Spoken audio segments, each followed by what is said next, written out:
much. Good morning, ladies and gentlemen. Thank you for attending the second Committee on Electoral Reforms, the second public hearing, um, jointly with constitutional amendments and the revision of codes. Local government and finance is hereby called to order. We acknowledge the presence of Senator Win Gatchalian. Thank you very much for attending. Considering that there's at least one other member present at today's hearing, the chair declares a quorum. I've been informed that there will be a quorum as soon, there will be other members of the Senate who will be attending later, including members of the minority. Now may we call on Attorney Dana Alberto, our committee secretary, to acknowledge the presence of our resource persons. Good morning. The Senate Committee on Electoral Reforms and People's Participation would like to acknowledge the presence of its distinguished guests, namely Director Teopisto E. Nas Jr., Attorney Mark Simondo, Director Prime Bagid, please, thank you, Yusek Martin Bidinho, Chairperson Ryan R. Enriquez, Present. Honorable Jerome Gonzalez of SK Cavite, Honorable Eden Pineda, Mr. James Marty Lim, Mr. Eric Judalvia, Mr. Ramon Casiple, okay, Dr. Nelson Celis, Attorney Von De Castro, Attorney Jericho Salenga, Mr. Jovito Labajo, Attorney Erin Tanyada, Attorney Gregorio Larrazabal, Dr. Jose Ramon G. Albert, Dr. Ronald U. Mendoza, Mr. Ricardo C. Samaniego. Okay. Yes, thank you very Thank much. you. There's only one member of the SK here. Who's the other one? Per province lang kayo? Committee Secretary, whom did we invite from the SK? Kasi sila yung missing nung nakaraang hearing. We invited SK from Quezon City. Kindly state your name. Dadalwa lang? My name's Noe de la Tingnan niyo. Fuente from Quezon City. Tatlo. Oh, so we're only missing a third. Miss Maria Angelica Bianca Bire Quinto. We're missing her. Pero We nag-confirm. invited her. Okay lang, She did basta not may confirm. SK na. Yes. Kasi last time walang SK. Yes. Mapopostpone din kayo. So thank you very much to the representatives of COMELEC, Yusek Dino, and the rest are here, my former classmate in Congress, Attorney Tanyada.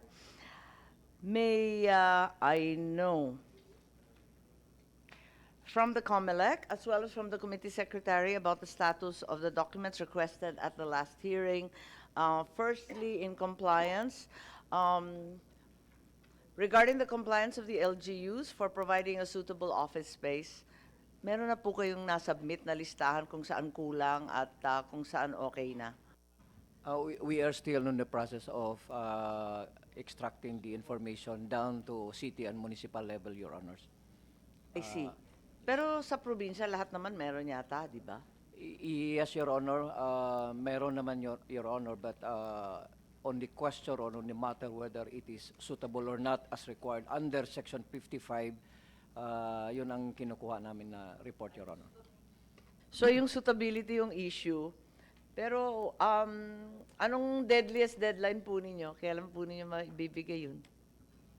Maybe we can provide, Your Honor, by the end of this month, Your Honor. Sige, kung maari. Okay, para mapagsabihan sa lalong madaling panahon. Ikalawa, may requirement nung nakaraang hearing tungkol sa mga, yung hugot namin ni Yusek Dino ng mga certificates of candidacy for barangay captains who were penalized by perpetual disqualification by the ombudsman. May clarification yata na rin-request si Yusek noon. Actually, pareho kami. Kung paano at bakit tinatanggap yung mga certificates of candidacy na may DQ. Ano nga ba talaga yung status nun? Kapag na-DQ ng ombudsman, pero set for appeal pa rin, ano ba talaga ang kalakaran dyan? Dapat ba tatanggapin yung certificate of candidacy o hindi na tatanggapin agad-agad ng COMELEC? Your Honor, basically, the reception of the certificates of candidacy is ministerial on the part of the election officer. However, Your Honor, we have here Attorney Rodriguez from the Law Department to shed light on the issue, Your Honor. Yes, Attorney Rodriguez, please, if you could explain. I think the Liga ng mga Barangay as well as DILG and the Chair would like a clearer explanation of the same. Good morning, Madam Chair. Good morning to everybody. Ma'am, as mentioned by Director Elnas, under the law, our election officers have a ministerial duty when it comes to receiving of certificates of candidacy. So, short to say, wala po silang discretion. Wala po silang power to reject the filing of said certificates of candidacy. Now, under the law, ma'am, a candidate may be disallowed to run for public office, for elective public office, if a petition for disqualification or a petition to cancel their certificate of candidacy will be timely filed. In this case po, if a certain person who was found by the ombudsman to be perpetually disqualified, since our election officer cannot refuse the filing of their COC, kailangan po ma'am merong petition to cancel or deny their COC. Assuming of course that the decision of the ombudsman has attained finality. Yun po yung ginagawa namin, ma'am. Hindi po siya pwedeng filean ng petition for disqualification under the Omnibus Election Code. Kasi po, dapat petition for cancellation ang naifa-file. May technical ano po yan, ma'am. Now, the COMELEC po... Can you repeat what's the distinction? Petition for cancellation petition of for COC, cancellation of COC, ma'am. and the other petition that you said? A petition for disqualification, ma'am. For possession or lack of possession of any of the qualifications set forth by the, in this case, the local government code, sections 39 and 40 respectively. When it comes to petition for cancellation, it is based on a material misrepresentation po. So the candidate represented himself to be qualified to run for the specific public office when in truth and in fact, hindi po siya qualified. Pero kung maipresenta without the petition and without the petition being judged upon, kung maipresenta niya or ng kabila yung DQ mula sa ombudsman, tatanggapin pa rin ng COMELEC? Yun nga ang tinatanong eh. Andun na yung DQ galing sa ombudsman. Andun din yung certificate. Ba't tinatanggap pa rin ng COMELEC? Yun ang tanong po. Ma'am, it will boil down po doon sa ministerial duty on the part of the election officer to accept COC. Yun po, doon po sila nagkakaroon ng ano, ma'am. Pero kasasabi mo lang material misrepresentation eh. Andun na mismo yung DQ eh. Yes, ma'am. A petition for cancellation should be filed po. Doon, In addition to the order of the ombudsman? that will be attached na po, ma'am. The order of the ombudsman, ma'am, will be attached as additional evidence or supporting evidence to the petition for cancellation or denial due course of the certificate of candidacy po. Tama po ba yun? May reaction ba galing sa Liga ng Barangay at si Yusek Dino, please? Thank you, Your Honor. Sir, pagka ho nagbigay na ng DQ ang ombudsman, ini-implement namin sa DILG. Kamukha nito, bigyan ko kayo ng isang sample. Barangay captain, rape case. Meron siyang perpetual disqualification. Pagkatapos, nag-file sa COMELEC, nanalo. Tapos, pinroclaim nyo. Yung pagkatanggal, nung in-implement namin yung rule ng ombudsman, ibig nyo sabihin, wala na yon dahil nanalo siya? Ano ba to? Yung Aguinaldo Doctrine? At isa pa, SK Chairman, Yan nga Over- kasi overage. nagkakalituhan Yun na nga po Kasi may overage na SK chairman, may mga convicted na barangay kapitan, pati sa drug charges na napakabibigat. Tanggap ng tanggap ang COMELEC. Samantalang DILG, Ombudsman, PNP, may order to arrest na yan. Ba't ganun? Hindi lang ninyo pinapansin basta? Your Honor, hindi naman po sa ganun, ma'am. When the COMELEC receives po a certificate coming or statement coming from the ombudsman that their decision has attained finality po, the law department submits to the Commission and Bank po a list of those people na nakalagay po doon sa sinubmit po ng ombudsman na perpetually disqualified and has attained finality. And then yung pong kanilang Hindi lang kasi barangay yan Sa amin kasi mayor, convicted, final, in 2 jurisdictions overseas. Tinanggap pa rin ng COMELEC. Bakit ganun? ayun ma'am, yun ma'am. So there is this administrative cancellation of their COC po. That is yun po yung sinasabi ko a while ago, ma'am, that Pero tatanggapin pa rin ninyo.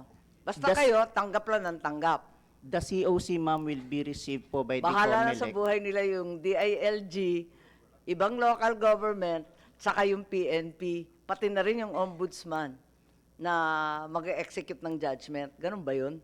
Basta yung COMELEC, hindi pinapansin ang order ng anumang korte, ombudsman o yung sa overseas o kung saan man.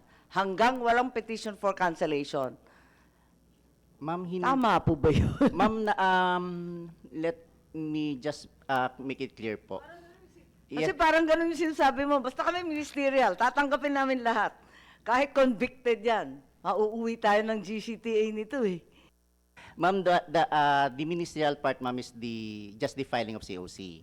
Now, ma'am, if the filing of the COC po, since it is ministerial under the law, then the election officer po yung nasa field, hindi po niya pwedeng i-reject. Wala po siyang discretion. Now, ma'am, if the With all COMELEC- due respect, attorney, talaga naman na ministerial doesn't mean mindless.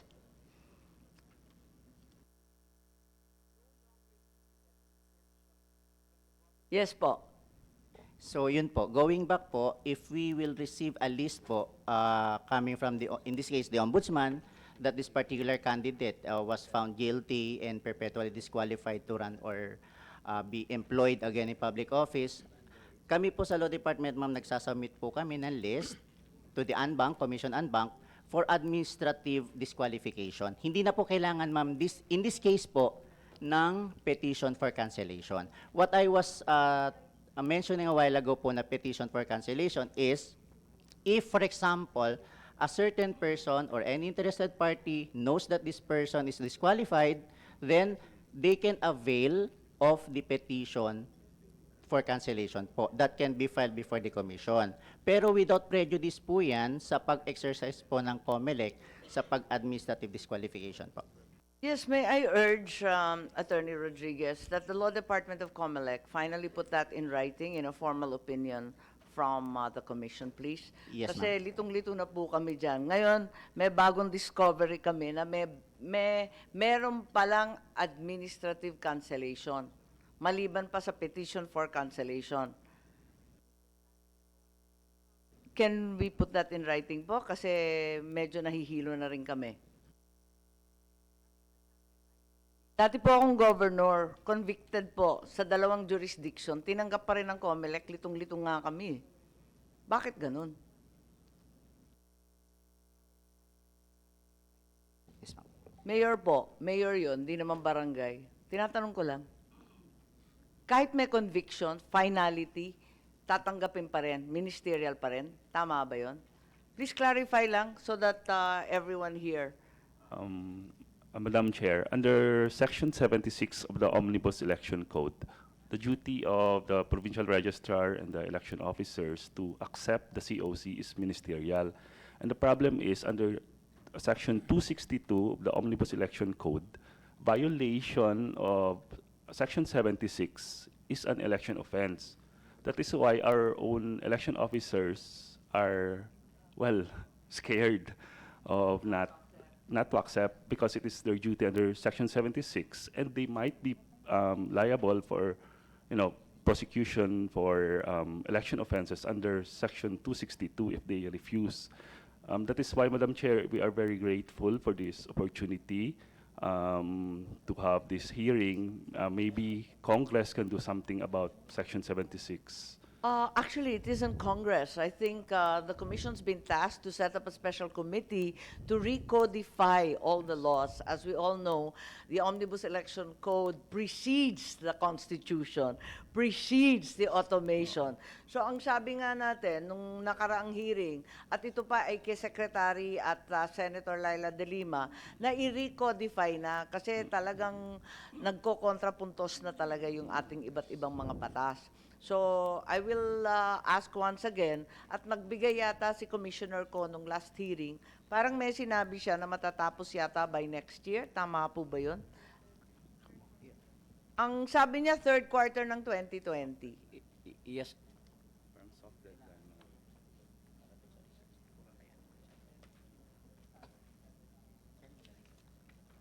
Yes, I'm sorry. Third quarter yata ang kasunduan natin na 2020. Tama, Your Honor. Di ba? Yes, Your Na Honor. somehow, i-recodify kasi lahat tayo nahihilo na rin dito. Yes, Your Honor, that's part of our pillar, Your Honor, the revision of the Omnibus Election Code. We are working on it, Your Honor, in accordance with yung napagkasunduan last hearing, Your Honor. That's right. Okay, so we look forward to that. In the meantime, I urge the Law Department to provide us an opinion, in any case, at least for guidance of our barangay and DILG and PNP and all others who enforce these judgments. We submit, Your Honor. Your Honor, dagdag ko lang, Your Honor.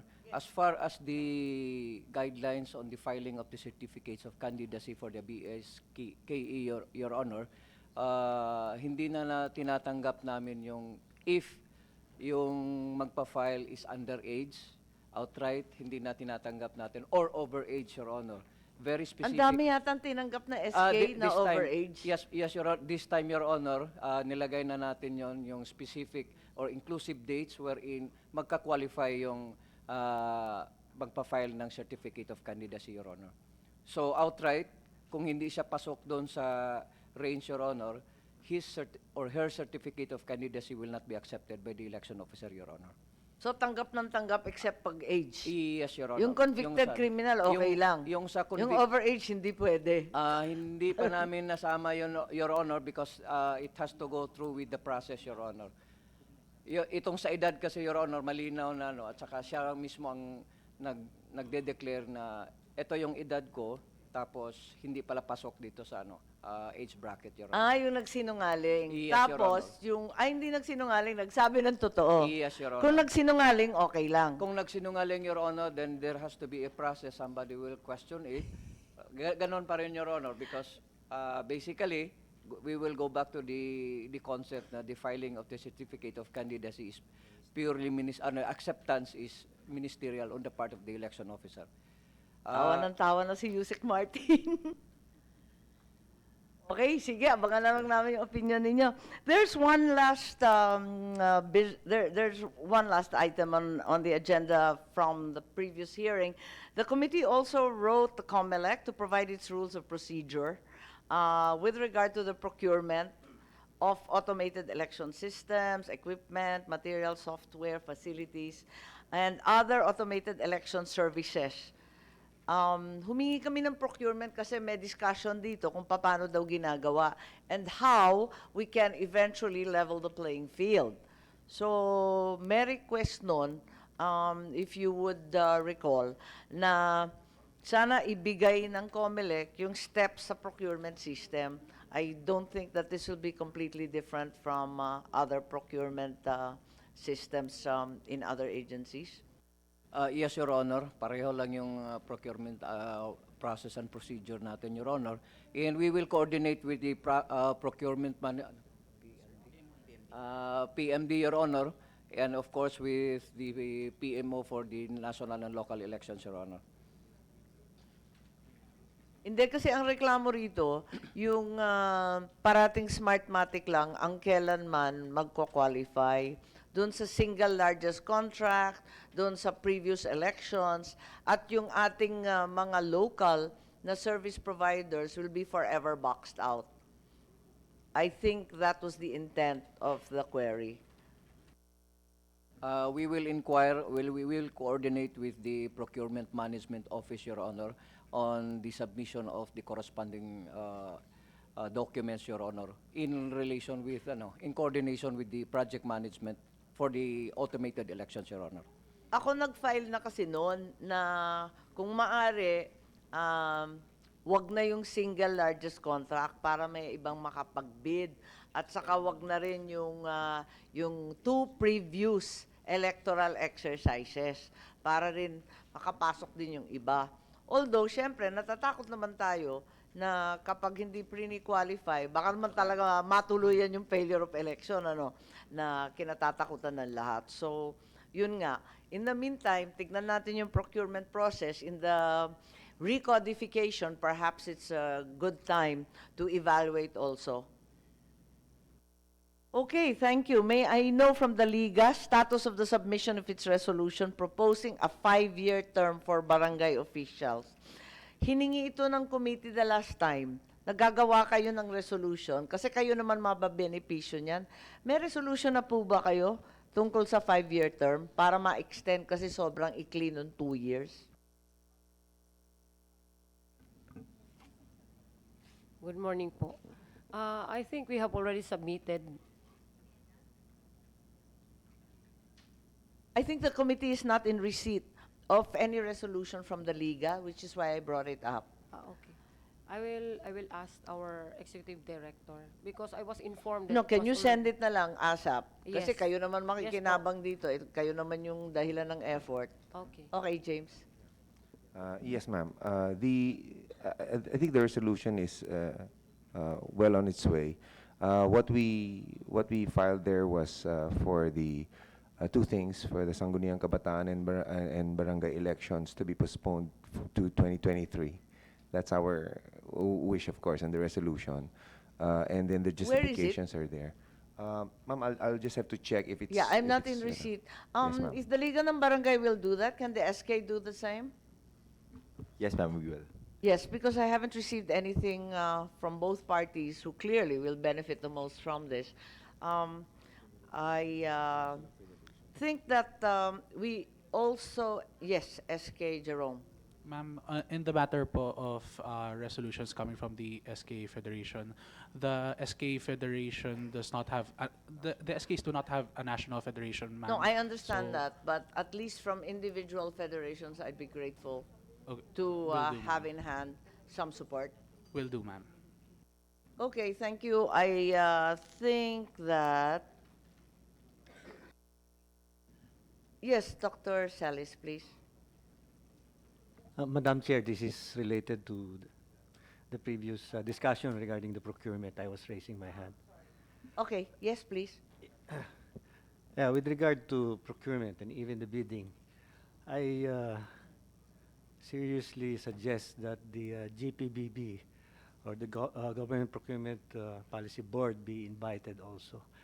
Because with regard to option to purchase, the Commission on Elections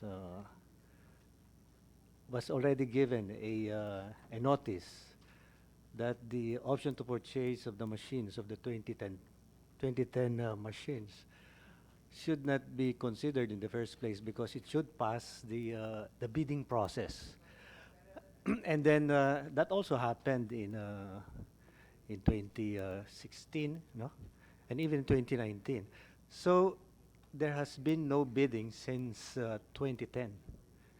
So that means Commission on Elections have always been on the premise of handling this procurement through option to purchase. And of course, the GPBB cited that if the option to purchase has already lapsed, then the Commission on Elections should conduct bidding and not option to purchase. Second, Yes, that's right. I think that was reported in the newspapers. The committee secretary is urged to invite the Government Procurement Office and the ones who handled the review and audit of the previous COMELEC biddings and award. second point, the Advisory Council in 2017 mentioned about and even recommended the use of mixed technologies.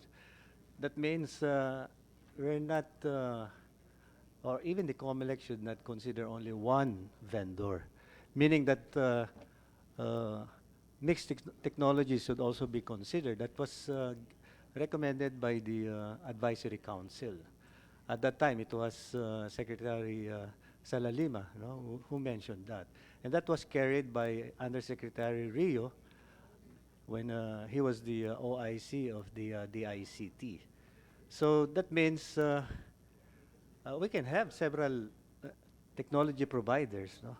And that means it's a matter of managing these technologies during the implementation. That's all, Madam Chair. Yes, Dr. Celis, we're in agreement, which is why I would like to push everyone, please, as we recognize Senator Binay, which is why I would like to push everyone to please submit its position paper with regard to hybrid elections. Kasi lahat tayo may opinion, pero yung position paper ang mahalaga eh. Ang nagbigay lang ng papel so far is tanggulang demokrasya. Pero ang sabi, PPCRV, NAMFREL, IPER, Democracy Watch, Lente, SENPEG, AES. Ang sabi, magbibigay po kayo ng position. Kaya't kung maari, yung position paper ninyo o yung suggestion, ang usapan nga natin, brainstorm lang to, kahit anong wild idea, pag-usapan na rin para makuha natin yung pinaka-the best na maisip natin sa ating lahat. So in the meantime, without nagging you further about submitting on hybrid elections, sana itulak lang po natin. In the meantime, I need to give urgently a committee report on the postponement of barangay and SK elections. I think on the table is simply one question. Kailan po ba? Right now, ang usapan, nasa 5 years na po. So either October 2022 o yung iba naman nagsasaad ng May 2023. Nagsabi na yung COMELEC na yung October 2022 masyadong dikit sa 2022 election. At baka hindi maganda ang performance kasi yun din ang nangyari noong 2010. Noong October, maraming SK, halimbawa hindi nakapagboto, tapos medyo magulo sa barangay.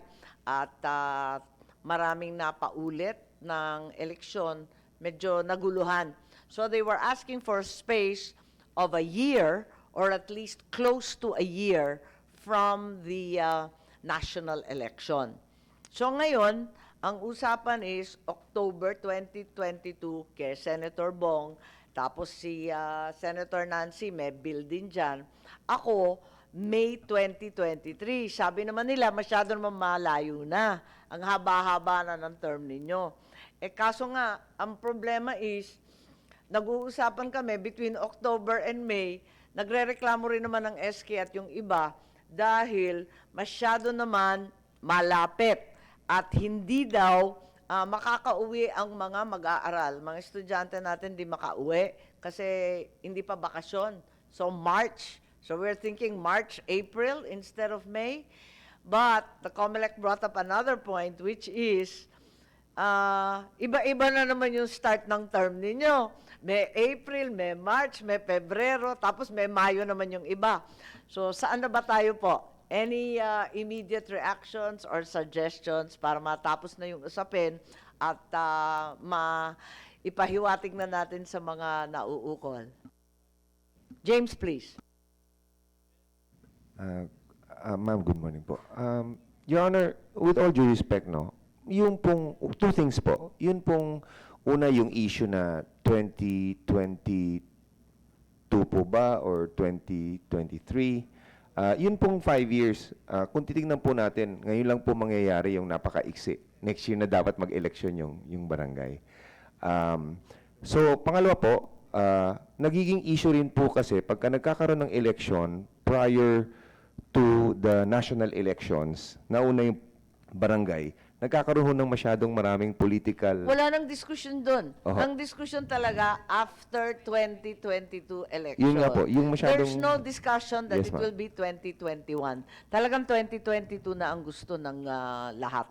Yes, ma'am. Yung pong 2022, masyado nga pong synchronized sa local, kaya po nagiging malaking problema. Yung 2023, ang justification naman po namin doon sa resolution po namin is Ano ba yung nasa resolution? Kasi nga wala sa akin. Wala Yun kasi po, sorry po. ibinigay eh. Sorry po, kasi dapat Ano bang po sabi? nandito siya. 2023? 23 po. 2023 Kaya nga, pero rin po. anong buwan? May po. May din? May. May Ay, din yung po kami. katulad ng bill ko, Yes, May ma'am. 2023. Yes, ma'am. We agree po with your bill. Kasi po yung Kasi issue para naman... makauwi yung SK, plus hindi na mahilo lahat na iba-iba yung umpisa ng term. Tama ba yon? Yes, ma'am.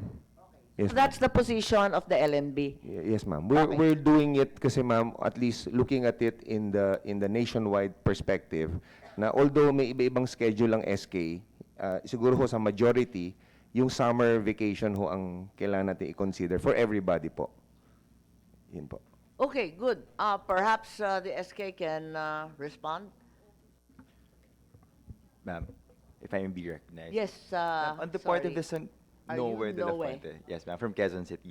Now, on the part of the Sangguniang Kabataan, we do also like to express our support to your bill because of 3 reasons.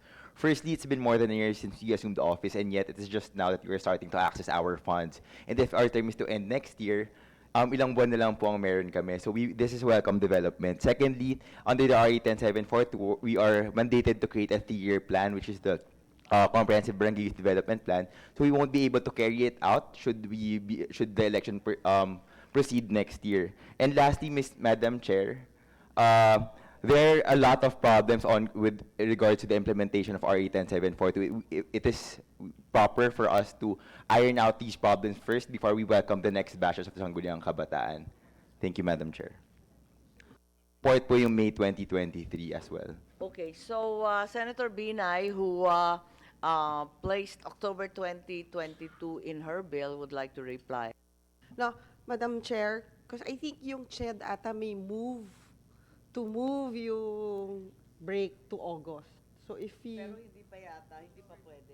parang meron na daw may memorandum na sila to move the start of classes to August. So baka by 2023, na-implement na to ng CHED. So baka yung date din na May will not be applicable anymore. So baka isa yun din sa kailangan natin tignan. Okay.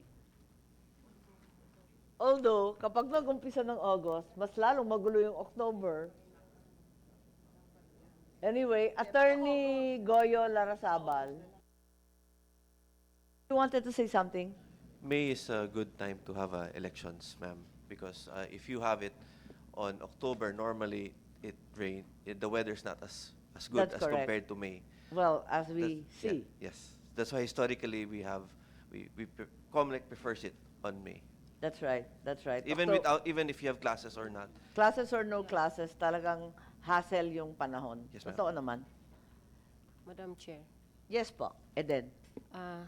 Sa tungkol naman doon sa CHED requiring all the schools to start on August, I think that is not yet being done. Kasi with regards to private schools, it is still doon sa private schools discretionary pa rin po. We are not yet, hindi pa rin na-enforce yun. Oo, that's right. Opo. Okay. So, any opinion, any suggestion from COMELEC, DILG, and the others? Yes, Yusek Dino.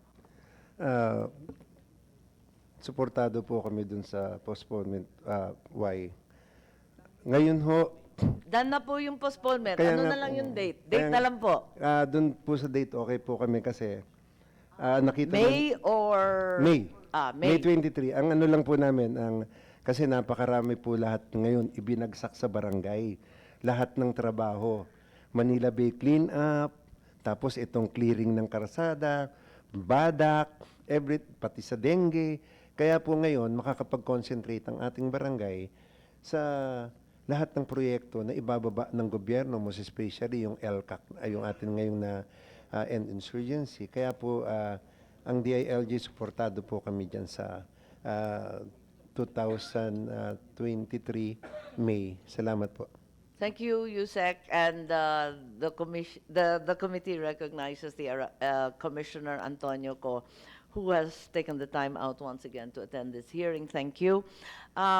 Yung date lang po ng eleksyon kung October 2022 or in between or May 2023. Doon lang po kami. Although manifested na ng COMELEC nung last time na mas okay yung May 2023, pero kung earlier, basta hindi masyadong dikit sa national election, okay lang naman din. Pero you were dissuading us from October because of the performance in 2010 na medyo kapos sa handa yung COMELEC at nahirapan pati yung mga botante. Yes, Commissioner, if you'd like to add. No issues. I attended the budget briefing of our COMELEC before Senator Risa Ontiveros. Thank you. And sige, kung ganon, mukhang the opinions are in, pero I enjoin the barangays as well as the SKs to put in writing, please, in your resolution para medyo formal at magawa na ng committee report sa lalong madaling panahon. Madam Chair, can you also ask COMELEC to submit kung ano mas gusto nila, yung May or October, or para we'll know when we discuss it. Last hearing kasi sinabi na nila Ayaw na niya May na talaga. October. Ma'am, our preference is it should not be the same year of our national elections. It could be done 1 year before or 1 year after.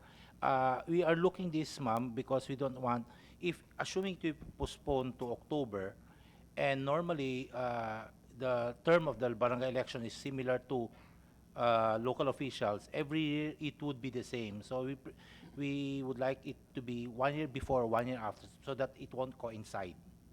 And it should be 3 years thereafter. Every 3 years thereafter, ma'am.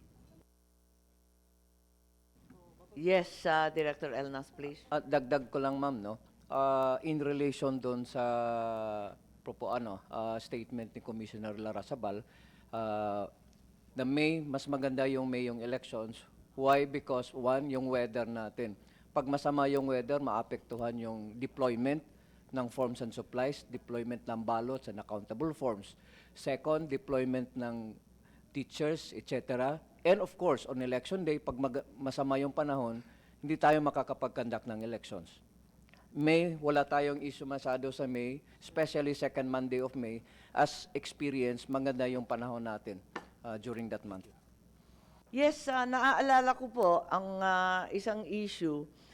Paano sa 2025?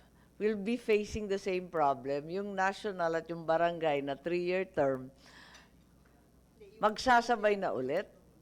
Yeah, that's what we would like to 26. avoid, ma'am. 26.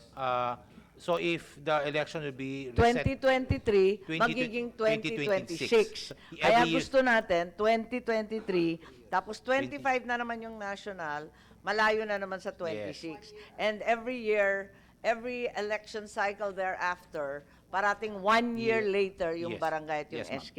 Kasi napag-usapan nung last hearing na 2025, magiging pareho na naman yung issue kapag 2022 ang pinilit. Tama po ba? yes, ma'am. Yes, ma'am. So, all right, thank you. So let's proceed to the rest of, I think we've, sorry, yes, Dr. Serrano, is that correct? Yes. Tingnan nyo rin po, Madam Senator, Madam Chair, na yung possibility na instead of May 2020, as what was in the wisdom of the former Congress, when they passed a law indicating already the specific schedule of the next barangay election, which is May 2019, why not make it May 20? May 20. Why not make it May 2021? Kasi ang wisdom po nito ganito. I think that was the position already explained by Senator Gilon in the last hearing po, 2021. Yes. But I think the majority of the representatives disagreed. Yeah, pero if I may add, bakit po I did not heard about the position or about the suggestion of Senator Dirilon, but sa akin lang po, ang wisdom kasi nito, meron na po tayong mga precedents nito in the past na kapag ka yung barangay election falls after a national election, na-postpone. Kaya kung gagawin po natin yung barangay election before a national election, mas maganda po kasi unang-una nape-prepare yung tao for an electoral exercise. Pangalawa, yung kanilang term of office hindi natin nababiolate, which is 3 years. Kasi kung meron tayong possibility, although I'm not saying that this will happen in the near future, no, na pagka ginawa po natin siyang 2023, naka 5 years na po siya. Tapos here comes again another postponement kasi masyado tayong napagod for a national elections. Considering na ito presidential elections pa to. Ipopostpone na naman po yan, hahaba po yung termino ng mga SK and barangay officials. Kaya I don't know kung ano yung explanation ni Senator Dirilon, but for me, mas maganda po na mas nauuna po yung barangay election as what historically states na mas nape-prepare yung tao for a better voters turnout pagka sinundan siya ng national election. Pangatlo po, ang COMELEC naglabas na siya ng ng calendar for supposedly for May 2020 elections. And they already prepared for this. Kung gagawin po natin siyang 2023, yung mga nakapagparehistro ng para sa SK, hindi na siya applicable so I can name up to 10 reasons why. No, there's Kaya no lang- need to po. Senator Gilon brought up the similar points last hearing. Thank Okay. you. Okay, so I think we've heard everyone with regard to the postponement. It seems the overwhelming majority says that it should be May 2023, but we also recognize Dr. Serrano as well as Senator Gilon's opposite opinion. In the meantime, we have quite a few, other items on the agenda, if you will allow. We proceed to the other items. At narito po ang ating party list system. So, Comsec, please, sino yung ating resource persons na gusto magsalita tungkol sa party list? There are several bills pending here. There's Bill 372 at saka narito rin ang resolution ko to inquire on the present status of the party list system. I think there is a bill, firstly, by Senator De Lima, and thereafter, there's also a resolution inquiring about the status of the party list system. Is there anyone who would like to comment on these bills? I think there are several amendments in the Lima bill, a bona fide member and so on, a system of representation for the marginalized and underrepresented is repeatedly emphasized, and groups and organizations that have been in existence for 3 years with the same sector. Doon naman sa resolution ko, ang sinabi namin na kinakailangan siguro alamin kung sino talaga yung mga marginalized din at kung paano magiging tunay na kinatawan ng iba't ibang sektor ito. imbes na yung sinasabi nga na the party list system has been roundly and repeatedly abused. Are there any opinions, please, from all the groups here? I think Attorney Larrazabal is raising his hand. Is that correct? Yes, ma'am. Madam Chairman, if before we discuss the party list, I think it bears noting that regarding the postponement of the barangay elections, I think this everybody's agreeing that it has to be postponed. I think the thrust now has to be the sense of urgency in passing a bill postponing elections, because at this current state, ma'am, Madam Chairman, COMELEC is already in the process of No, preparing. that's the reason I actually elbowed Yes, ma'am. in and ma'am. insisted that we have a hearing today. We intend to we intend to issue the committee report immediately after this meeting. Thank you very much, Madam Yeah, Chairman. and So COMELEC can make adjustments already in their timelines and the preparations. So that's right. yes, ma'am. I'm issuing the committee report ASAP, Thank you very and much. we are attempting to contact as well the Congress, because there was some delay in the organization of the corresponding committee. I think Wala we pa still- silang chairman noon eh. Pero meron na yata sina Yoyet. Yes, ma'am, and they're meeting on the 24th.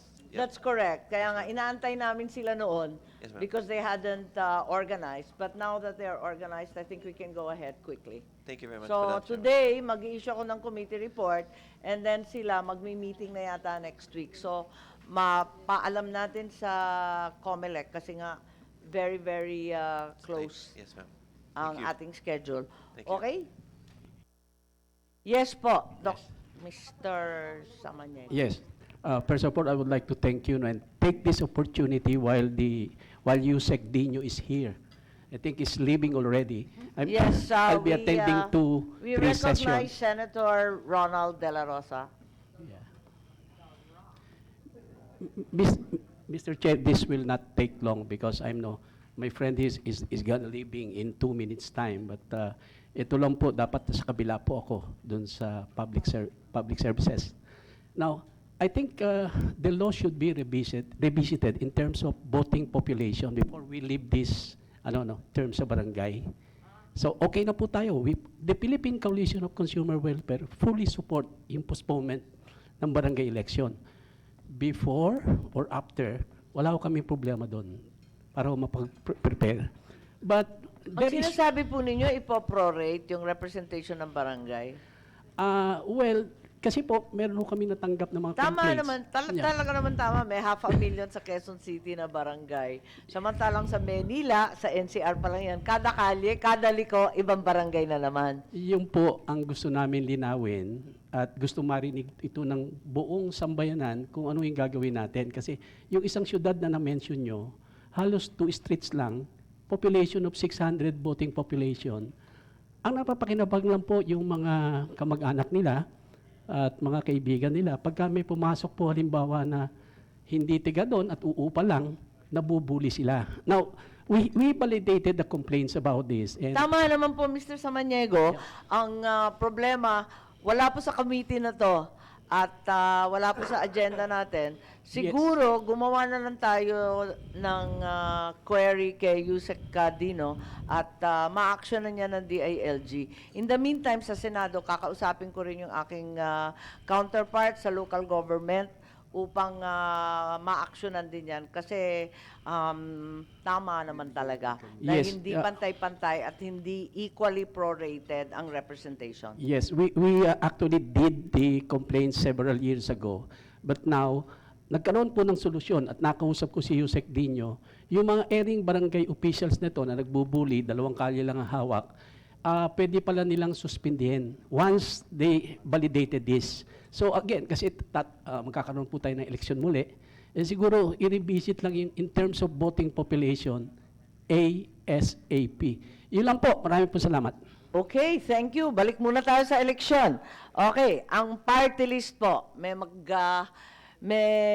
may maiko-comment po ba ang mga grupo na narito dito sa dalawang nakahain na resolution to inquire in aid of legislation on the current state of the party list with the end in view of amending RA 7941, yung Party List System Act, to prevent abuse, harmonize the definition, and finally clarify the mechanism of the party list system so that it conforms to the genuine intent of the Constitution. Madam Chair, maybe we can ask Commissioner to give the committee an update. Yung naging experience nila nung 2019 election when it comes dun sa party list. Good morning, ma'am. Good morning po. With respect to the party list election, our observations that our people, I don't know if it's, I'll be the first one to open this up before this. The complaints regarding party list groups where their names was placed at the back of the ballot. It's a concern. Kung di ko masasabihin to, somebody will have to mention it. So, unahin ko na, no? Because of that, complaints were made or raised regarding the low turnout or low voting turnout with respect to party list. But our explanation regarding this matter is that, ma'am, yes, ma'am. During the previous election, the arrangement of the ballot phase is that the national positions as well as the party list groups belong to the first page. The local officials were at the back page. Now, when we were preparing the ballot phase for the 2019 election, sa sobrang haba na o dami ng party list that were accredited, if we place it in the front page, the ballot phase will be quite long, science papel, at saka hindi na kayang i-admit o basahin ng VCM. So, what was decided was place it at the back and then liliit yung haba ng balota and kasya siya sa ballot phase. So that was the reason why it was placed at the back. There's no intent to deprive our people to vote for their preferred party list.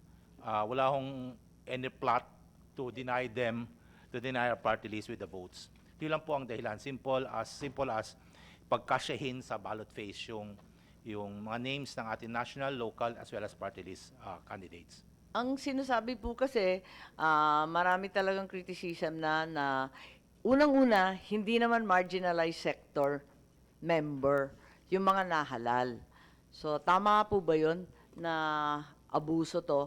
Kaya sa tingin ni Senator De Lima, andito na unang-una, sino talaga yung marginalized sector na underrepresented. At naglista po siya rito, labor, peasant, fishermen, urban poor, IP, senior, handicap, women, youth, veterans, OFW, professionals. Ano po ang tingin ninyo? Kasi nga, marami pong representative ng iba't ibang party list na hindi naman talaga sila bahagi ng sektor na yon. Tama po ba? Yes, ma'am. I understand the Constitution enumerates the sectors that the party list can participate. However, ma'am, per the jurisprudence by decisions of the Supreme Court, I think atong paglaom case, the Supreme Court said that the list is not exclusive. So, COMELEC is bound by that jurisprudence. So, kahit hindi ho marginalized, as we understand what marginalized constitute, hindi po limited or exclusive to those marginalized sector. So, open ho yan sa mga groups, sectors that they can represent and advance their own interests. Now, on the second issue of whether or not the nominee must be a member of that sector, but in the case of marginal sector, assuming the farmers or the fisher folk or workers, kailangan ba member sila nun? The Supreme Court also already defined who can be qualified. It need not be a member of that sector as long as he's an advocate of that sector. So kahit even if you're a lawyer or a doctor or any other or any professional, on a profession, as long as you advocate the interests of that sector, you can represent that sector. So yun po ang guiding principle jurisprudence as of today po. Yes, naintindihan po natin yung posisyon ng COMELEC at lahat tayo ay tatalima sa batas. Subalit sa kabila nito, meron naman pagkakataon ngayon na baguhin ang batas. So sa palagay po ba ninyo, maganda rin na sabihin na yung mga sektor, kahit hindi exclusive listing, liwanagin. Kasi napakaraming sektor na nakakalito. Halimbawa, yung mga regional sectors. Kasi maraming nagtatanong, bakit pa may regional sector samantalang may district representatives na yan? Hindi ba doble-doble na yan?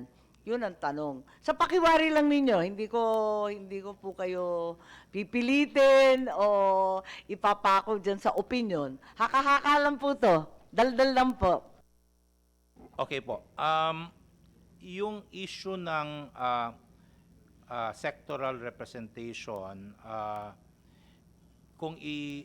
if the intention of Congress as well as the Senate is to limit it to our marginalized sector, I think it will run afoul with our Constitution because the Constitution says, per the decision of the Supreme Court, it is not limited to the sectors mentioned therein.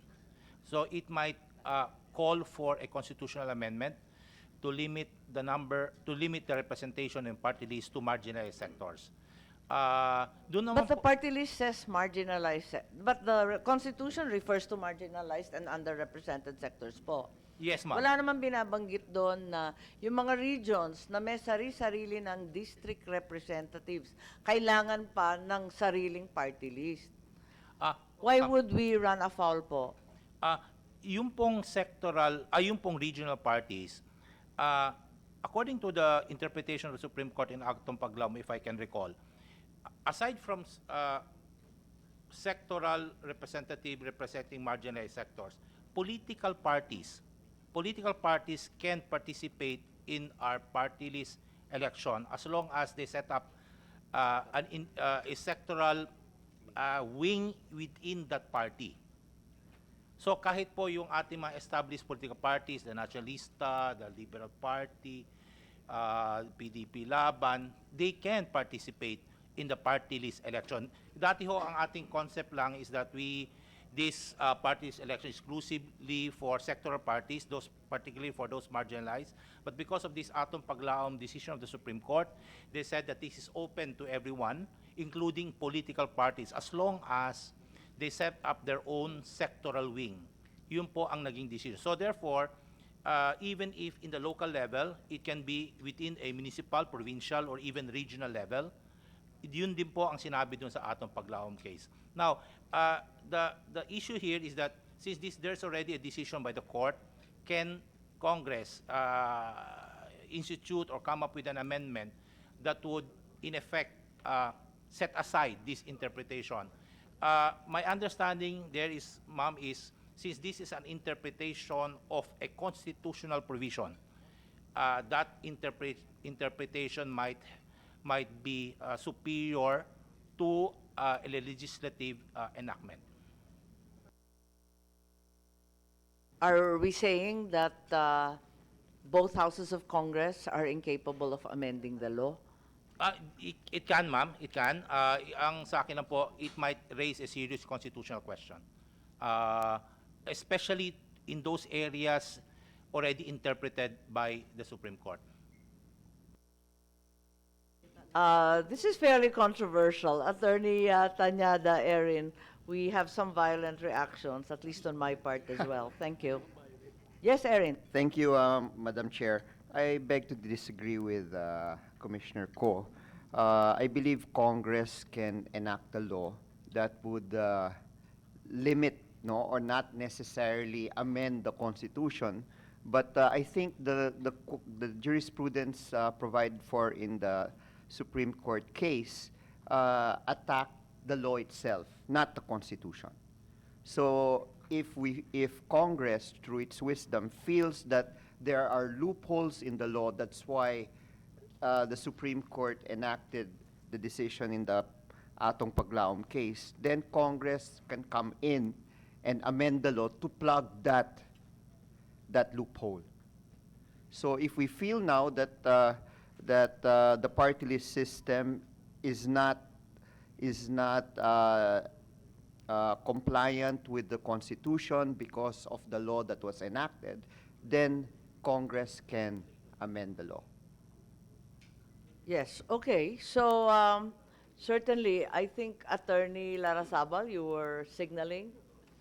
Any further opinions? Senator Ronald, please. Maraming salamat, Madam Chair.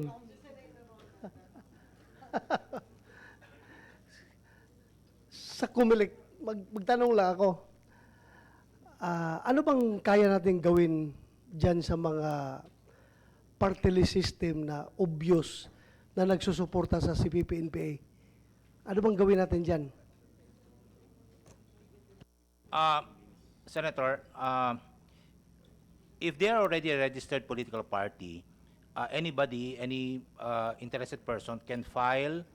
I'm not encouraging to file, but what I'm saying is there's a remedy provided under our rules to seek the cancellation of registration of political parties, party list organizations, if they violate certain provisions of the party list law.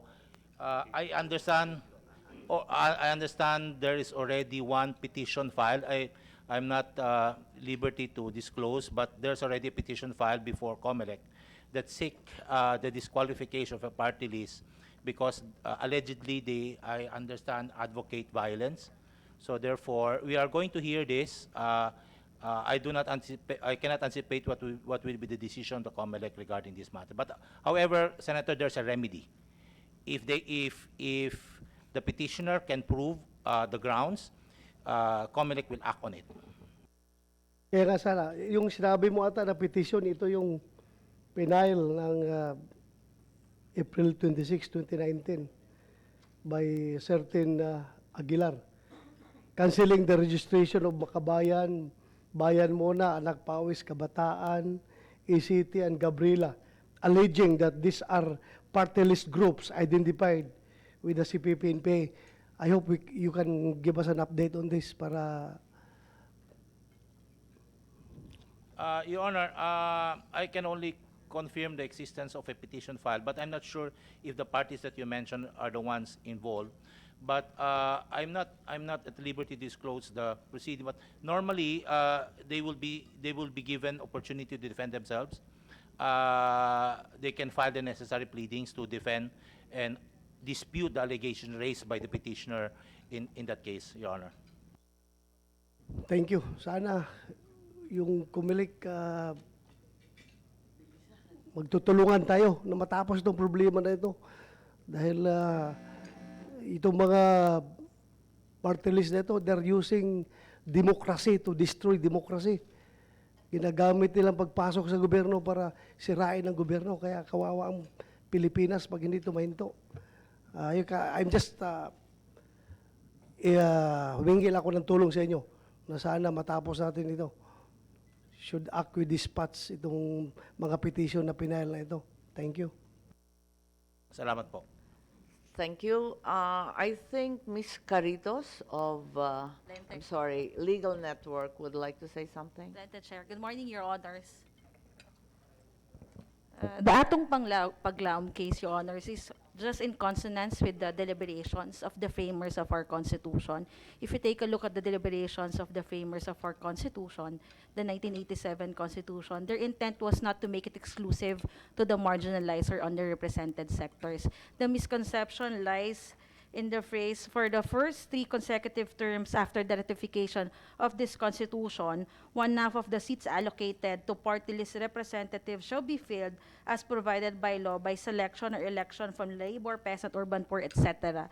So, after the first 3 reserve elections, the party list system now becomes open, or it becomes a free-for-all election for all groups except the national groups, the national political parties competing in the national or the midterm election. So it was the intent of the framers of our Constitution not to make it exclusive to marginalized and underrepresented sectors. And the atong paglam case of the Supreme Court. So to your mind, what was the intent of creating a parallel system for party list. Total, meron ng district. Bakit pa dadagdagan ng party list kung hindi naman yung marginalized at underrepresented? Your Honor, for the first 3 reserve elections was meant to strengthen the Then part, the pagkatapos nun, marginalized. pag na-strengthen na sila, hindi ba dapat sumabak na sila sa district election? But they don't have the means, Your Honor, compared to the traditional political parties. So it was really meant to have, it was Eh di really meant, nananatili silang marginalized and underrepresented. Hindi pa rin sila natanggal dun sa sektor na itinakda ng ating saligang batas. but the framers... Hindi ko of- kasi maintindihan, bakit dalawang takbo yun? Bakit meron pang district, meron pang party list, kung hindi talaga para sa mahihirap yung isa? because some sectors really can't compete in the traditional elections, Your Honor, Chair. So, Yun na nga, yung marginalized and underrepresented. Ano pa yung ibang sektor na cannot compete na sinasabi po ninyo? underrepresented, for example, Your Honor, the youth, for example, is an underrepresented sector. Sama naman siya sa Yes, Your Honor, marginalized but- and underrepresented. Ang sabi mo, pwedeng palawakin ng palawakin, sakop yung political parties tulad na nabanggit, sakop na rin yung iba't ibang sinasabi nating dynasty, sakop yung regions na meron namang sariling kinatawan. Bakit pa ganun? Bakit doble-doble pa? Kasi iba po yung interest na nire-represent ng mga sektor, katulad po ng kabataan, ng kababaihan, ng mga mangingisda. Kaya po, nasa saligang batas naman yon. Yes, Hindi Your ko Honor. naman dinidispute yung mga sektor na yun. Tinatanong ko lang, curious lang ako, ano pa yung mga sektor na hindi mananalo sa district, pero kailangan hayaan na mag-party list? Nalilito lang po. Oo po. Pero kasi yung idea po ng mga framers ng Constitution natin, they were operating masyado po sila optimistic na after the first 3 elections, mas Pero wala lalakas. naman sunset clause yun. Wala naman sinasabi na pagkatapos ng 3 eleksyon, tapos na, wala nang party list. Wala naman self-destruct eh. Opo, pero hindi po siya magiging exclusive to the marginalized and underrepresented sectors. Instead, pinalawak pa ng pinalawak. Hindi po ba? Opo. O parang hindi na tayo sumusunod sa saligang batas, tama ba? Hindi po, kasi sa deliberations po ng mga framers natin, they really meant it to be open after the first 3 reserve Pero sa palagay elections. natin, ano bang maganda? Yeah. Maybe we hear someone who hasn't spoken?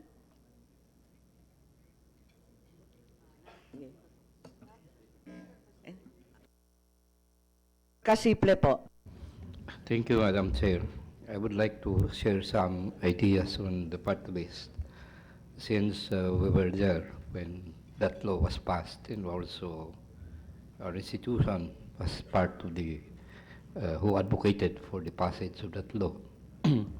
First of all, I'd like to support the contention that the framers of our Constitution did not give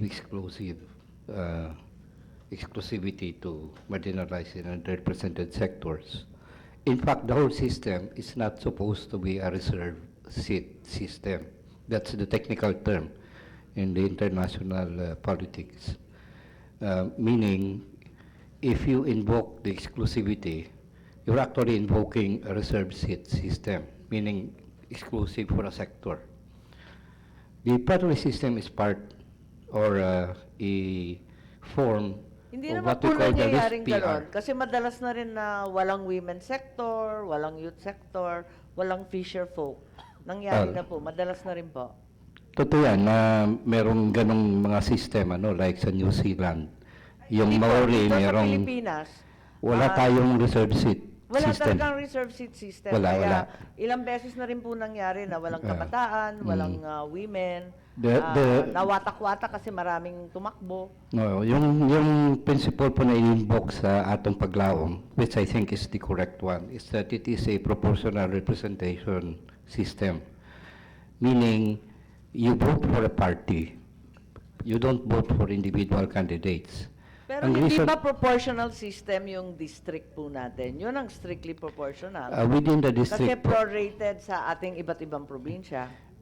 geographically speaking, pero yung sense po sa practice ng list PR system, yung list proportional representation system, is that you give more seats sa mga representative ng mga voters. Kasi halimbawa, ikaw isang political party, hindi ka mananalo in any of the districts, pero marami kang voters na spread out sa maraming district. Pag pinagsama-sama mo, actually malaki yon. Pero you don't get seats sa isang single district representation system. You don't mapasok ang proportional representation. Kasi pag pinagsama mo yon, then you might get a seat kung galing doon. Yun ang idea. Ang effect niyan, mas maraming ma-represent sa Congress kaysa sa single district lamang. Yung idea na yon, naging consensus sa paggawa ng konstitusyon natin.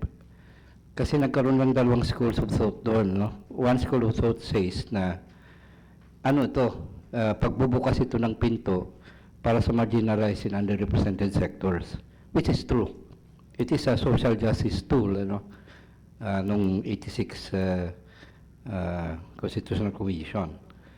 The other school of thought is that exclusive ito. Meaning, ang pwede lang pumasok dito ay ang underrepresented and marginalized. Nagkaroon niya ng matinding debate, umabot sa botohan. The first school of thought won. Meaning, binukas lang ang pinto, pero hindi siya exclusive. Doon pumasok yung section, yung provision, na sige, kung hindi kaya ng marginalized and underrepresented sectors, we'll give them 3 terms na appointed, yung sectoral representatives, to prepare themselves para sa party list system. Kasi pagdating ng party list system, wala nang exclusivity doon. Yun po ang history niyan. And in fact, one of the agreements noong 1995, nung ginawa yung party list law, pagdating ng 1998, yung first election, walang major parties na involved. But in the second, supposedly, 2001, kasama na yung 5 major parties. But then, a petition, I think, by Bayan muna, umabot Supreme Court ruled na hindi pwede yung major parties. Kaya nagtagal yung ganong sitwasyon. Ako tingin ko, mali yung, that Supreme Court decision was a wrong one. Because you're not talking of reserved seats. We're talking of proportional representation. Atong paglawang, I think, came near to the point nung inalaw niya yung mga sectoral na mga organization within the major parties to participate. Ako ang tingin ko, kahit yun mali, ukulang. In the discussion dito sa bagong constitution, yung draft constitution ng Constitutional Commission, binalik yung proposal nila, ibalik sa tunay na list PR system. In fact, tinanggal yung dichotomy between party list group and political parties. Isa na lang, political parties lahat. Yun po ang tunay na implementation. Tayo lang sa Pilipinas, ang may ganong klaseng system na naghiwalay yung party list at saka yung regular parties. So I would suggest kung dahil idea lang naman ito, it can actually be amended sa law. Hindi sa Constitution necessarily na yung sinasabi kong system. Nabasa na po ba ninyo, ang mga naka-attend ngayon, nabasa na po ba ninyo yung bill ni Senator De Lima? Nabasa na po. Anong reaction ninyo? Kasi may magagandang suggestion po siya. Actually, maganda yung ideya, and I would in fact support na talagang gumawa pa ng dagdag ng mga provisions, strengthening yung participation ng marginalized and underrepresented Marami sector. pong magre-reklamo, pero marami rin matutuwa. Ang ano ko lang, hindi na dapat natin gamitin yung exclusive argument.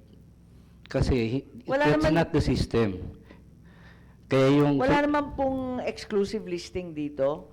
Ang sabi nila, inclusive, no? Including the following, pero wala naman sinasabing excluding all else. At meron rin sinasabi rito yung track record that it represents and seeks to uplift marginalized and underrepresented sectors. So yung social justice intent po natin, napupush po nito sa palagay ko. Anong tingin ninyo? Narito rin yung advocacy.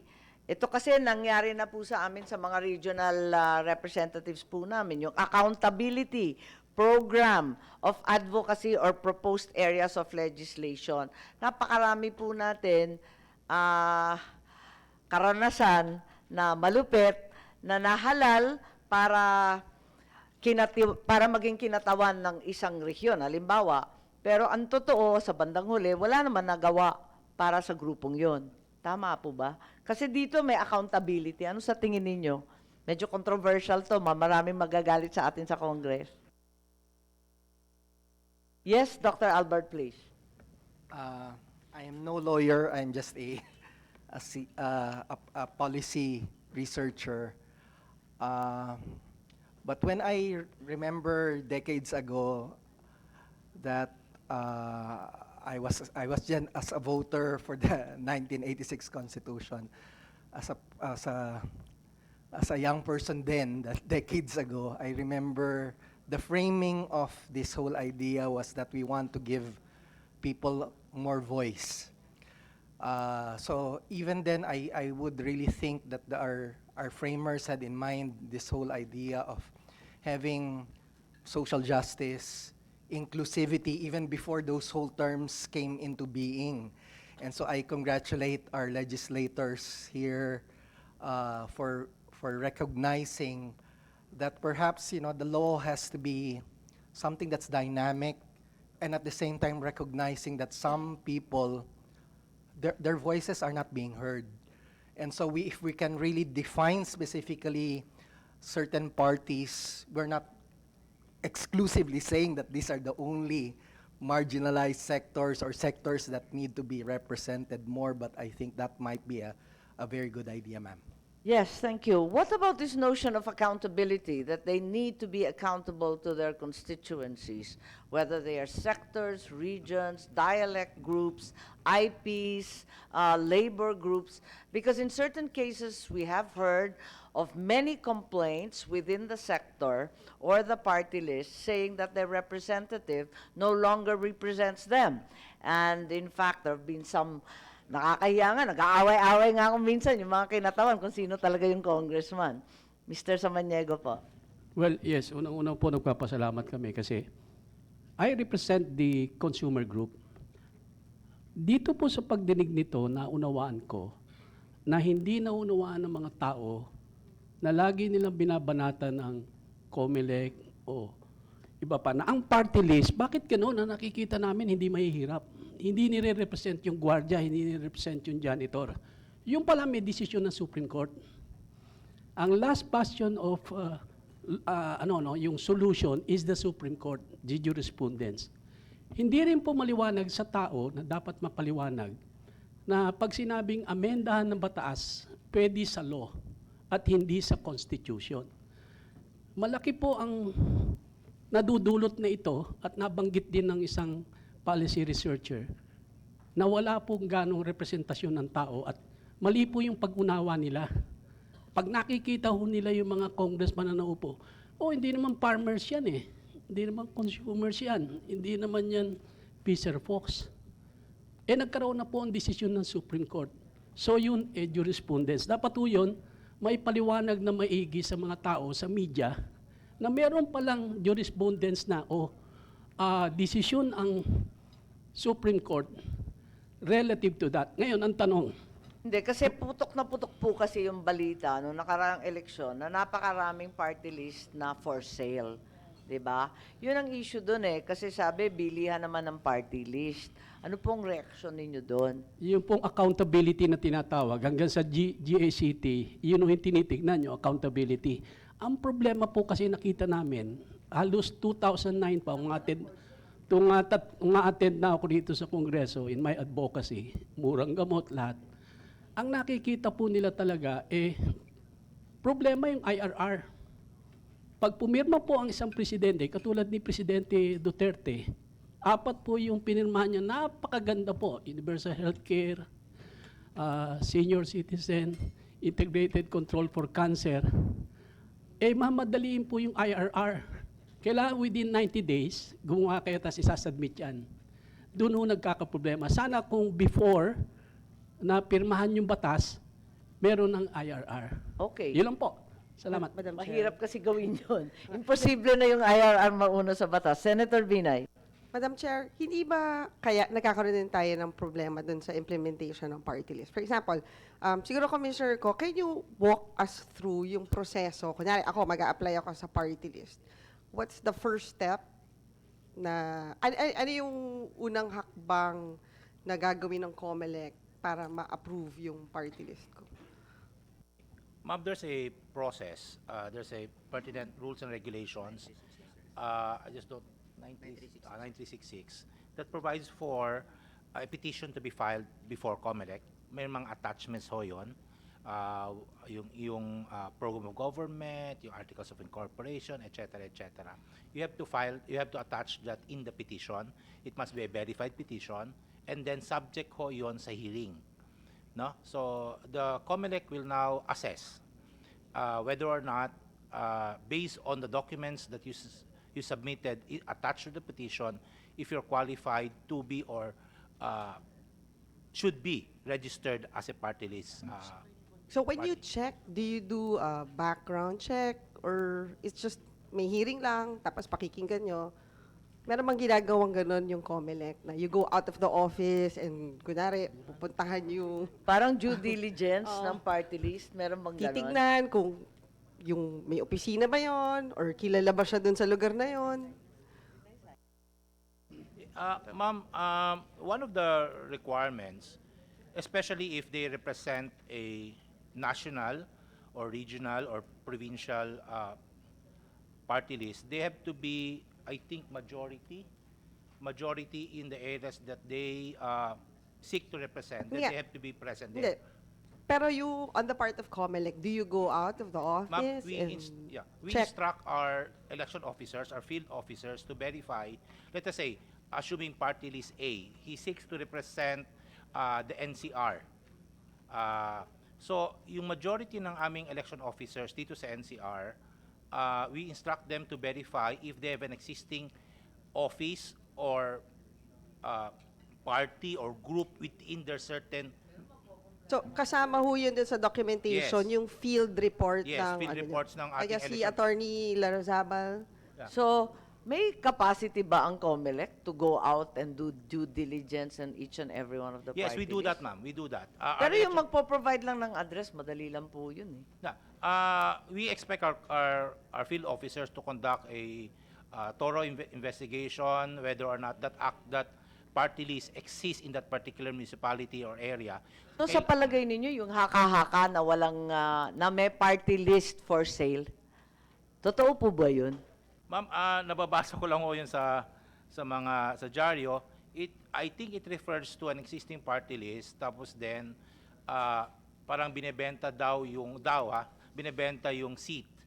Assuming they already won one seat, even before, if it is before an election, usually, kung kilala yung party list ba na yan, may followings na yan, basically, ang binebenta doon, yung possibility pag nanalo ka, ito yung taong bumili ang papasok na nominee. But these are speculations talaga eh. Pero with the indulgence of Senator Binay, kapag may haka-hakang ganun, may kakayahan ba ang COMELEC malaman kung nagkabentahan nga?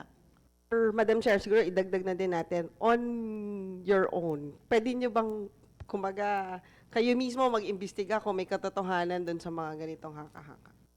Ma'am, depende ho yan sa level of information that we receive. No? So far, puro nasa dyaryo, we have to start somewhere. Hindi nababanggit yung pangalan ng party list group, hindi nababanggit yung sino yung bumili, sino yung nakabili, sino yung ino-nominate, sino yung magwi-withdraw, sino yung papasok. Wala ho kaming information regarding that. So we cannot really start and do a serious investigation on it. Although, ma'am, we welcome. Kasi that could be a ground to cancel the registration of the party list. I invite the public to have, if they have evidence to that effect, to submit it to COMELEC, and definitely will act on it immediately. Madam Chair, si Attorney Larazabal 3. Yes, Ma'am, in Goyo. addition to what Commissioner Ko said, when a petition is filed for accreditation of a party list organization, one of the most important things is the verification of the existence of the party organization itself. When you file a petition, you have to include the addresses of the different offices of the organization. And in the hearing that the commission has, one of the reports that will be the basis for a accreditation is the submission of the election reports, reports of the election officers. So, for example, like Commissioner Ko said, if a party list organization is registered in Metro Manila, it is incumbent on the election officers of each and every city and district to submit a report on whether or not the office of that organization exists. There are ways to do this, and it's a process talaga na the election officers have to go to the offices listed in the petition to verify if it exists. And if it does exist, they have to submit a report to the commission, to the division, that the office exists. Now, I think the other question is that deals with after the party list is registered and is accredited. A party list organization submits a list of nominees during the elections. It has happened in the past where the nominees are changed wholesale.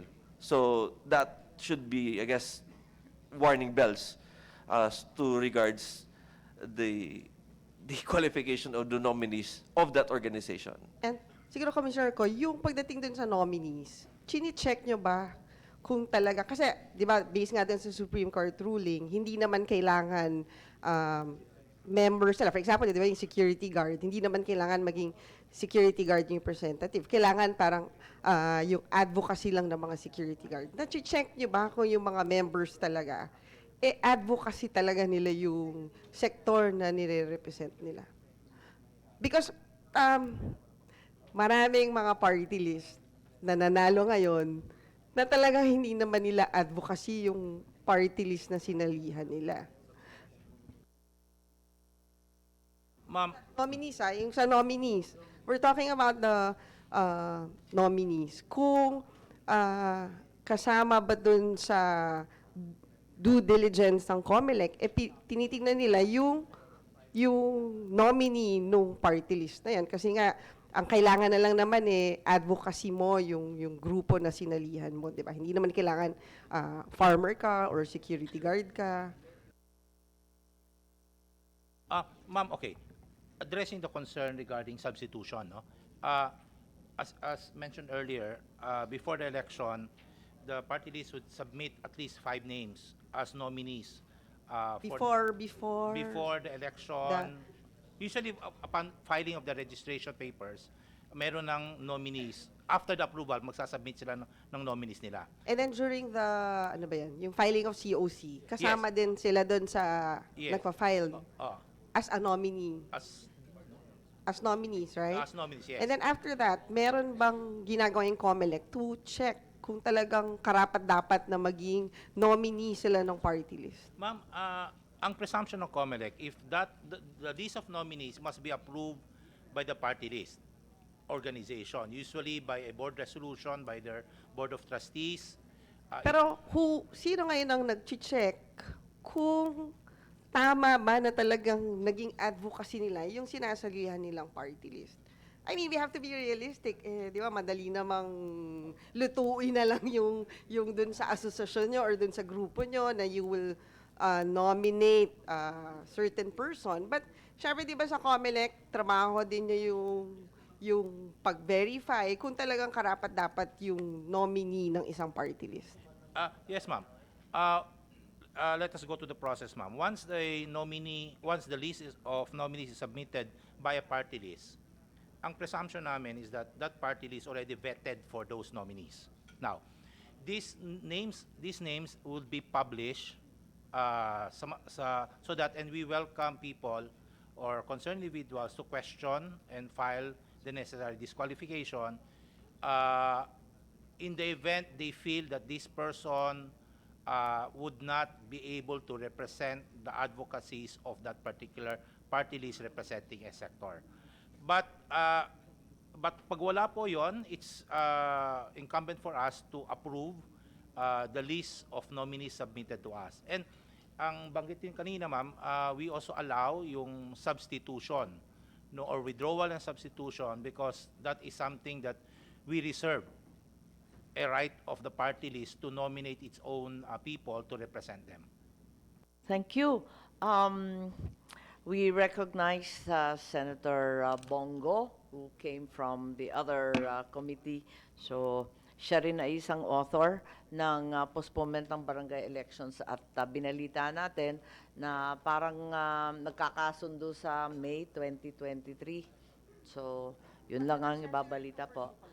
Yes, Senator Binay, please. Siguro, nabanggit niyo nga, di ba, na may remedy to complain. Have you received complaints? If I may, Madam Chair. I've been with the commission since 2009 po.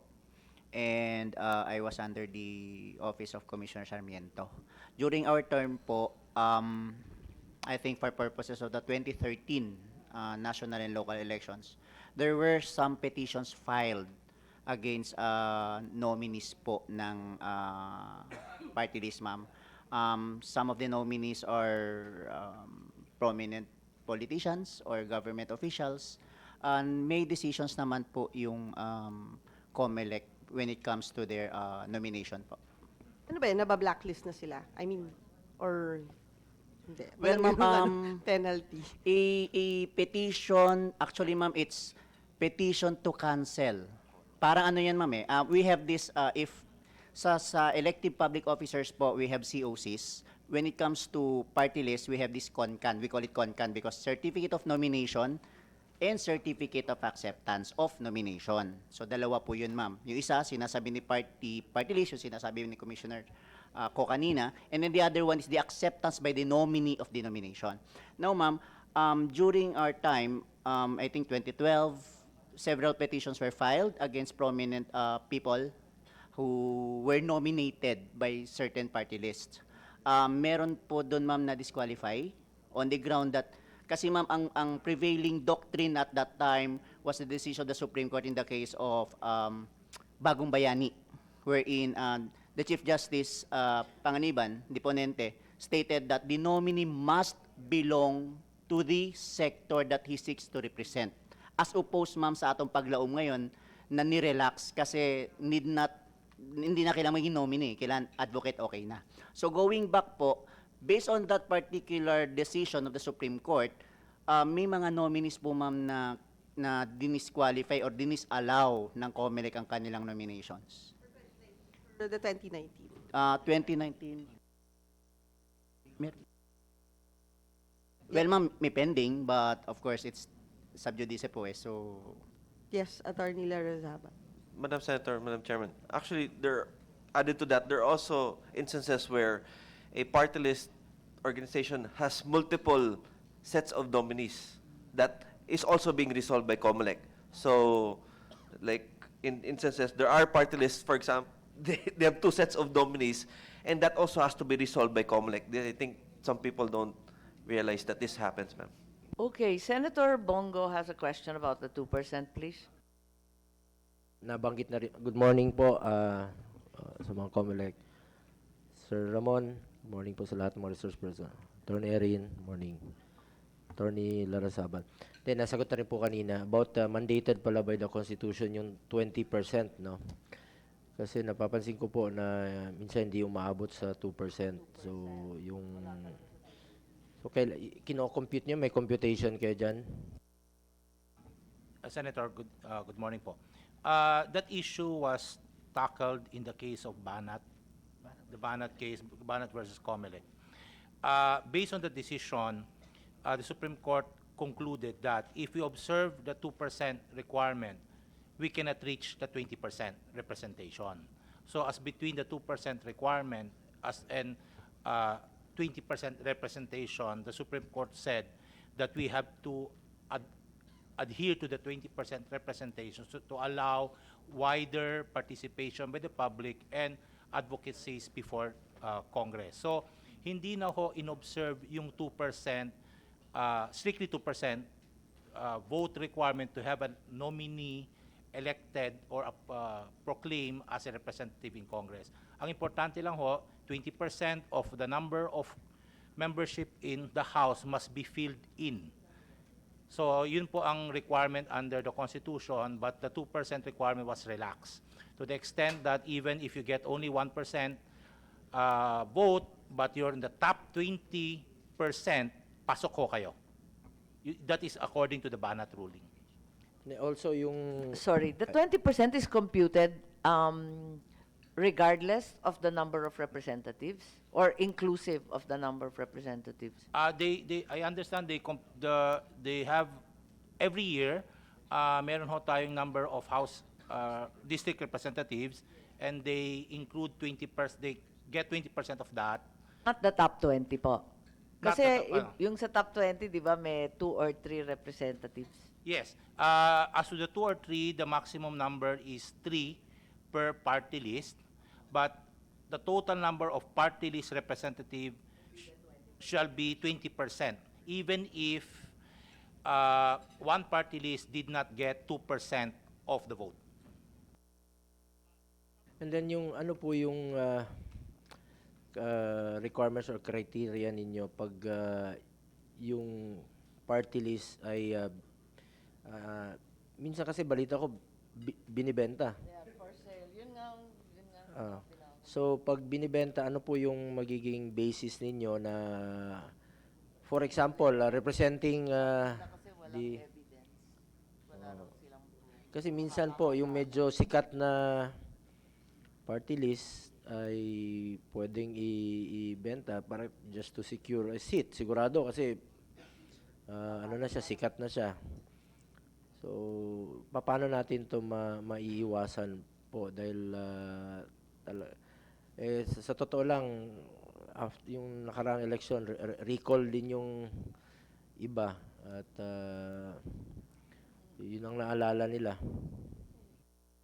Sir, yung party list for sale, as they say, I understand everyone probably heard this, read it in the newspapers, but wala pa po kaming natatanggap na concrete complaint alleging this. No? Apparently from the transaction itself, highly confidential ito among those who are involved in the transaction. No? However, if any person will have a concrete evidence or a lead for that matter, we invite them to file a petition to cancel the registration of that particular party list. Open ho kami dyan, and we encourage people to file those cases so that we can weed out yung mga undeserving party list in our electoral system po. Thank you. Any further questions? Yeah. Siguro yung last topic na lang, yung sinasabi dito sa isa sa mga huling provision ng bill ni Senator De Lima na nagiging anti-dynasty nga ang issue ng party list. Ibig sabihin, yung mga pamilya na nag-aaway-away sa mga pwesto, bumibili na lang ng party list para mabigyan ng puwang yung ibang kamag-anak. So, merong provision dito sa bagong bill na kung maaari, mag-apply na rin ng anti-dynasty provision sa party list na hindi dapat kamag-anak ng incumbent na national or local official. Ano po ang opinion ninyo dito? Napasok tayo sa susunod na paksa natin.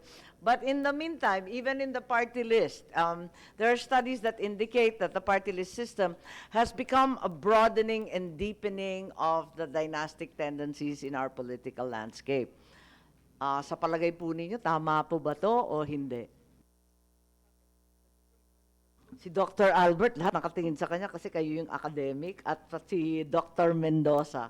Sa palagay ba ninyo, dapat may anti-dynasty clause? Kasi yun ang sinasabi ni Senator De Lima, kahit wala siya rito, sobrang liwanag ng kanyang tinutukoy na yung party list system, pagpapalawak, pagpapalaganap ng dinastiya. Madam Chair, thank you po sa opportunity to share some thoughts on this. We actually have a prepared statement for later, but I would just quickly share that we have a data set on the political dynasties in our country, and indeed they have hijacked a major chunk of the party list congressional seats. And we do not think this is a sustainable situation for our party list because it erodes the credibility of that particular reform. And we can see basically na mag-ama, mag-asawa, magkapatid, magpinsan, nandun na sila dun sa party list na pupunta, but not just the party list actually. So it just behooves us to actually note that, as mentioned by Senator Marcos, indeed the party list system has been hijacked by political dynasties as well. So in your opinion, maliwanag sa datos, pati dito sa policy paper po ninyo, na the party list should also include an anti-dynasty clause. Is that correct? Madam Chair, our view is that we cannot look at the reforms in a piecemeal manner. They actually support each other. So I support the advocacy of my colleague here for a strong political party reform law, an anti-dynasty law, and a stronger party list reform or a reform party list system. Dapat po sana magtutulungan sila para hindi po tayo nag-uusap na na-hijack yung isa dahil butas yung isa pang batas o hindi napasa yung isang batas. I think the intention of leaders like Senator De Lima is to highlight that they work together and reinforce each other. But I would not state na party list reform lang yung kailangan. In fact, kung butas tayo sa anti-dynasty law, maghahanap lang na butas yung mga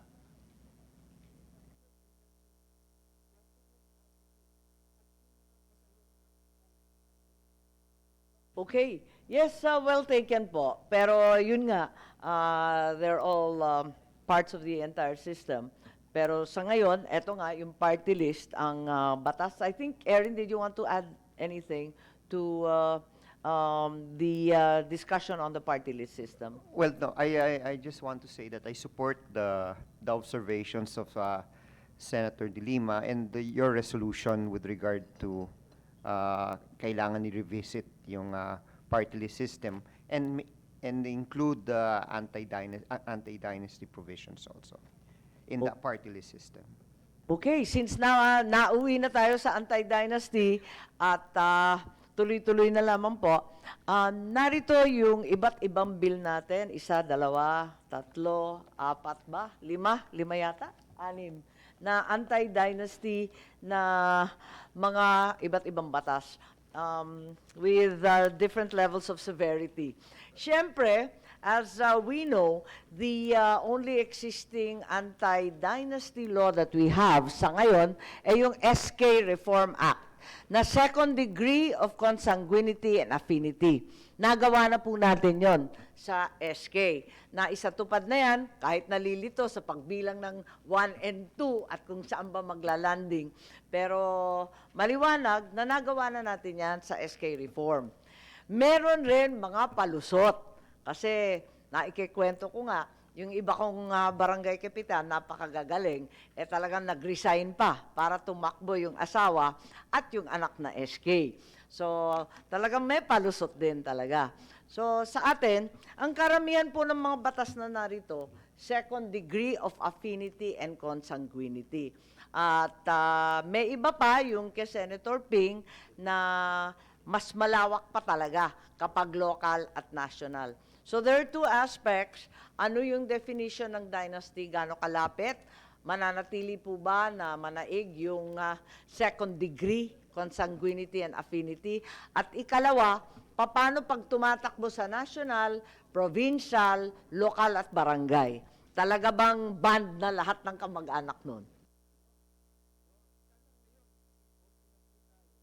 Okay, Dr. Serrano. Yes, naunahan nyo lang po ako, Madam Chair. Actually, kanina pa ako tumataas ang kamay. Oo. Pwede ho yun, Dr. Mendoza, katulad ng SK Reform Act, na nailagay natin yung anti-dynasty provisions.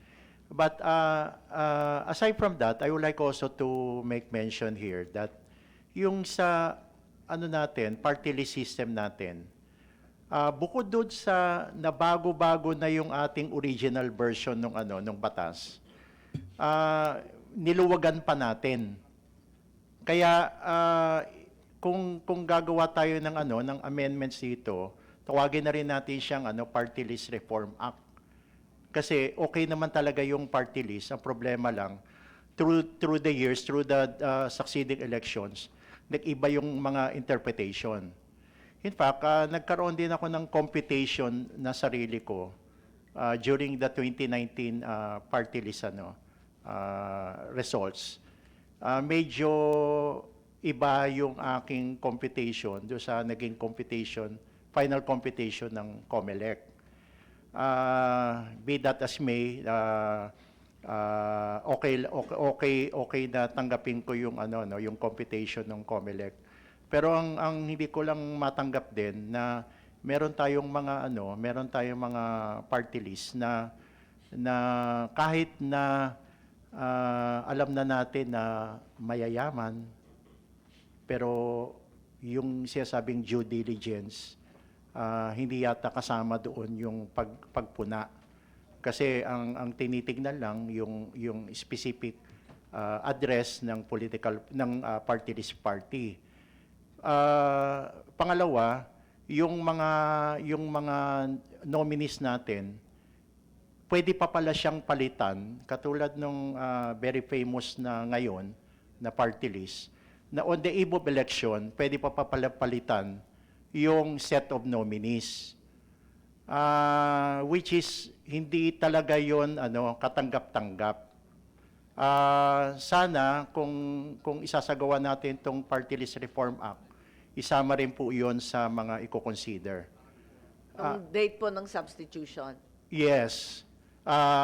In fact, pati rin yung sa yung pagsabi ng due diligence, kung specifically ang party list na nire-represent niya ay hindi siya nag-advocate ng ganon o kaya hindi siya ganon, in the case of specific regulations for that particular party, like for example, age, o kaya yung coming from that particular region. So kung hindi talaga ganon, hindi dapat yun, dapat isang basis yun for disqualification agad. Parang sa gayon, hindi na-challenge yung ating magandang intent ng party list system. And third, yung ating pong party list ngayon ay dapat hindi po sana pinapayagan yung masyadong marami na nire-represent na isang particular concern, advocacy, or a specific marginalized sector. Kasi ang tendency niyan, kung lahat ay mananalo on the basis of the 20% rule, na-defeat na rin yung purpose natin to make every sector proper representation in that particular body. Kasi meron po tayo niyan sa sa munisipyo, meron tayo yan sa probinsya. Dilagyan natin sa national, sa House of Representatives. Pero yung particular sector na yun na define sa law, hindi nakalusot kasi nga hindi umabot. So dapat kung lalagay tayo ng reforma dito sa napakagandang batasana, isama na rin natin po yung mga yon. Wag na po yung parang nilagyan natin ng mga considerations tapos wala na rin pala yung magandang intent ng batas. Sayang po eh. May comment po si Senator Bongo. I agree with you. Yung tungkol po dun sa substitution. And then yung mga party list na kakandidato ay dapat po magre-resign rin po sila. Just like us, ako po, galing po ako sa gobyerno, I have to resign, considered deemed resigned yung pag-file ko. So, kung kailangan namin sumugal dahil kandidato kami, sana ganun rin po siguro sa lahat ng party list. Kailangan rin nilang mangampanya at sumugal. And then maiwasan po yun gagamitin yung opisina nila to campaign. And then paano po yung mga incumbent? Bagay incumbent, for example, ikaw ma'am, governor ka tapos tatakbo kang senator, hindi naman sila kailangan mag-resign. Tatanungin rin sila ng yung mga empleyado na nag-resign. Bakit hindi kayo nag-resign? O kailangan ba nila mag-leave para hindi po magamit yung opisina? May mga katanungan pong ganun rin po. Tama naman yun, talagang nangyayari yan eh. Lalo na pag national, pag local tapos sa national, ang hirap talaga. Madam Chairman, Sino Madam yun? Chair, there's some, if you will review the law, no, there's something that should also be looked at into, because if you run in the national elections and lose, you are prohibited to be appointed for 1 year after elections. For party list nominees, there is no ban. So I think if you want to make an amendment, many people will not like me saying this, but you should include party list nominees in the 1 year ban. Because there's no ban for party list nominees who did not win in the elections to be appointed po. Tama. Tama yun. Fair is fair. Sugal ka na rin, di ba? Opo, because some, they just put their names because they know that after the elections, even if they don't make it, they can still be appointed. Sa ngayon, maraming ganun. Oo, syempre, talagang nagpaparelevant lang para makadali ng trabaho. Alam natin, may ganun din. So, okay, narito na tayo sa anti-dynasty. Ang karamihan ng ating mga proponents, sabi, uphold lang yung SK Reform Act, second degree of consanguinity and affinity, ang ating definisyon ng dynasty. Yung ating mga academics na, meron yata kayong position paper, Dr. Mendoza po. Maikli lang kasi gutom na yung tropa. Opo. Papakita ko rin lang po yung konting data set namin from the 2019 elections. Baka makatulong po sa ating mga kasamahan sa COMELEC. Babasahin ko lang po quickly. A political dynasty can be defined as a family that has successfully retained political power by maintaining control over one or several elective positions over successive generations. In the Philippines, dynasties can be described as thin, when families have members that follow each other in elected positions over time, or fat, when families have members that simultaneously occupy elected positions. These so-called fat dynasties are more pervasive in the poorest provinces in the country, which are characterized by low levels of human development, bad governance, violence, and poor business climates. Several studies have already identified the relationship across political dynasties, underdevelopment, and poverty. The research suggests that more fat dynasties weaken checks and balances in our democracy, leading to bad governance and consequently weaker development outcomes. Following the 2019 midterm elections, our data on local government leaders show that fat dynasties continue to expand, and many have become obese. The share of fat dynasties has increased from 19% of all local elected officials in 1988 to 29% in 2019, growing at around 170 positions per election period. In 2004, around 57% of governors were fat dynasties. This has risen to over 80% of governors today. Similarly, among congressmen, fat dynasties accounted for 48% in 2004, rising to 67% by this Congress. Our proposal for practical political viability of the law is simple. Bawal ang sabay-sabay, pero pwede nang payagan ang sunod-sunod. There's still democracy when families choose to succeed each other only one at a time. But when they capture many local positions at the same time, that is when unintended consequences pervade politics. The anti-dynasty provision in the Sangguniang Kabataan Reform Act already leads the way in possible reform. According to our estimates, if similar provisions are applied to the rest of the political system, then up to 25% of local elected positions could be freed for new political leaders. We would like to thank Senator Bam Aquino, Senator J.V. Ejercito, and Senator Bongbong Marcos for backing the SK reform, which now give our youth stronger voice. These leaders all come from powerful political clans, but they chose for our nation and not just for their clans. We do not believe in banning political dynasties. That would be impractical and not feasible. We argue here that regulation of political dynasties will level the electoral playing field for everyday Filipinos. Regulate the size. Papayatin natin ang fat dynasties. Kung kayang gawin ng mga bata sa SK ang tama, bakit hindi kayang tularan ito ng mas nakatatanda?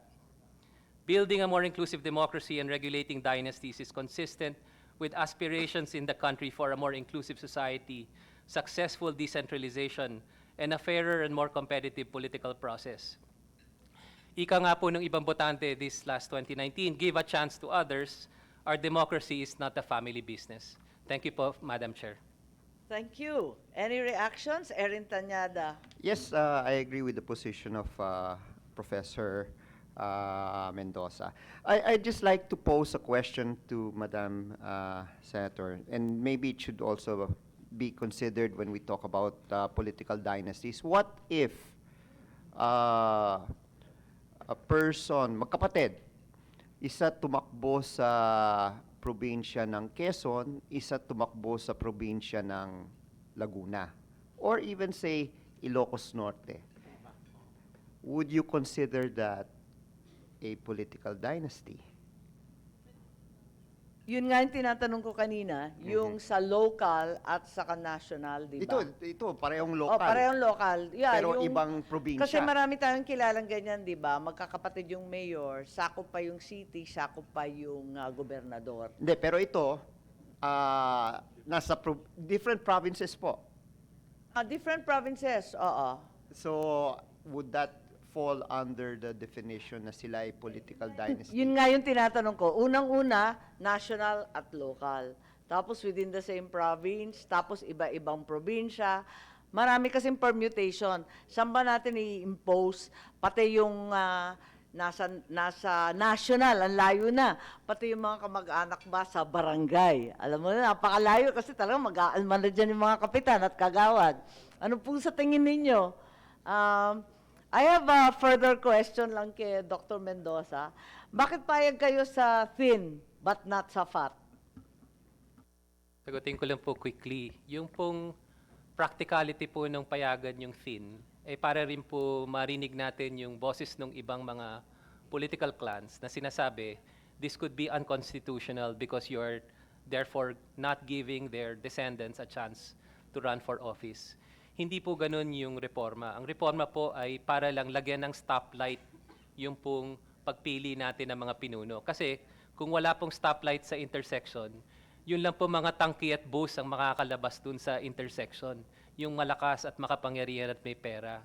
So ngayon po, lalagyan natin ng regulation. Di naman po pagbabawalin. So yung pagkakataon po nilang mamuno ay nandun pa rin, pero hindi lang sabay-sabay. Dahil po pag nagsabay-sabay, lalo na po sa isang jurisdiction, state capture na po ang nangyayari. Wala na pong checks and balances at that local level. Pwede na rin pong magkaroon ng favoritism and other side effects na kahit mag-umpisa po sa mabuti ang isang political clan, nauuwi po sa masama yung pong practice. Doon lang po doon sa comment ni Attorney Tanyada tungkol po doon sa magkakaibang lugar. Hindi na po yan nasasakop po nung logic na makakapture nyo yung local jurisdiction. So maari po tayong mag-relax ng konti dyan. Ang agam-agam ko lang po dyan ay sana po isa pang pinuno yung sana nakatake advantage ng isa pang posisyon na yon. Bakit natin hindi bigyan ng pagkakataon yon? Lalo na kung ang mga political clan po ay may pera at may kapangyarihan at may name recall, napakalakas po ng kanilang potential tendency na okay, hindi ako pwede dito sa probinsya namin, doon na lang pupunta yung isa kong anak at doon na naman pupunta yung isa kong apo para tumakbo doon sa ibang probinsya. So we are really cognizant of unintended consequences. If we implement an anti-dynasty that only applies to provinces, there could be a balloon effect. Lalabas sila ng probinsya para tumakbo, at pero 5 pa rin sila, 10 pa rin sila, 15 pa rin silang tumatakbo. O nga, pinalawak mo pa yung teritoryo eh. So, eto nga, masalimuot yung usapin, pero sa palagay ko, anong tingin ng mga barangay? Pagbabawalan yung barangay kapag may national na kamag-anak, pwede ba yun? Madam Chair, siguro po gusto ko lang mag-comment sa sinabi ni Dr. Mendoza. No? Kasi po dati, naging member din po ako ng Constitutional Commission. Gusto ko lang pong i-share na siguro po tignan po natin yung punot dulo ng lahat ng to. Ang punot dulo ho ng lahat ng itong issue ng dynasty is mahina ho yung party system po natin. For example ho, pag-aralan ho natin, lahat ho ng partido sa Pilipinas, kasama na yung party list, ang laman lang ho nun ay politiko. Wala naman ho tao yun eh, parang simbahan, lahat sila pare. Tapos sila nagbobotohan, sila palakasan. Wala hong nananampalataya. Ang tanong ko ho, pagpalagay po natin, mag-recruit po ang National Party, tinitignan ko po yung political party system reform. Pagpalagay po natin, kung to be considered a national party, you must have 10% of the voting population as your member. We don't have members. All the parties ho, ang member lang ho niyan ay politiko. At sila ho nagpipinance. Kaya ho yung tao, pwede mong bilhin para sumama sa'yo. Kaya ho, pag tinignan po natin ang party system po natin, wala po nagsasabing, lakas ako, liberal ako, NP ako. Wala ho. Hindi ho kagaya nung araw, liberal ka o nasyonalista. Para hong simbahan, iglesia ka, katoliko. Ganun ho. Ang tao ho natin, nangyari, kay mayor ako, kay governor ako, kay congressman ako. Yan ho ang umiiral ngayon. So sana po, part of the reform, palakasin po natin doon. Meron po akong isang gustong i-add. Pwede rin po ba sana i-consider natin na pag ikaw ay na-recruit na miyembro, 1% or 2% ng income tax mo, yun ang i-donate sa partidong sinamahan mo. Hindi ho yung mag-allocate ng pondo ang gobyerno para sa partido. Kasi ho, ma-abuse din yun. So, para ho sa akin, i-recruit po natin yung tao, palakasin natin sila, then let's educate them so that in the future, they will choose, because may taya sila eh, pipiliin nila yung politiko na tama. I don't think, just like a school, you will never send your worst debater to a debate. Ang Ateneo, hindi niya papadala yung bobo niyang estudyante sa laban. Ang Lasal, ganun din. Ang nangyayari ho sa atin, may pera ka lang, okay na eh. Labang ka na. Yun ho ang nangyayari sa political system ho natin. So hindi ho nasosolve ng anti-dynasty yung, kasi nanganganak lang ho yung problema. Example ho, sa SK reform na sinabi ninyo, ngayon ho, maraming gulo sa SK. Marami nga pong nangyari ngayon na hindi sumasali yung mga SK eh. Meron nga akong barangay, lahat sila isang apelido lang. So wala na gusto tumakbo kasi may mga ganung ban. So ito ho yung mga sitwasyon. Ako ho, ang point ko, just like if you look at the dynasty issue, it is not my fault if my father, for example, is a grade 5 level graduate or finishing. Paano? Anti-dynasty ka, ganon. Ako ho, dapat delete yun sa Constitution eh.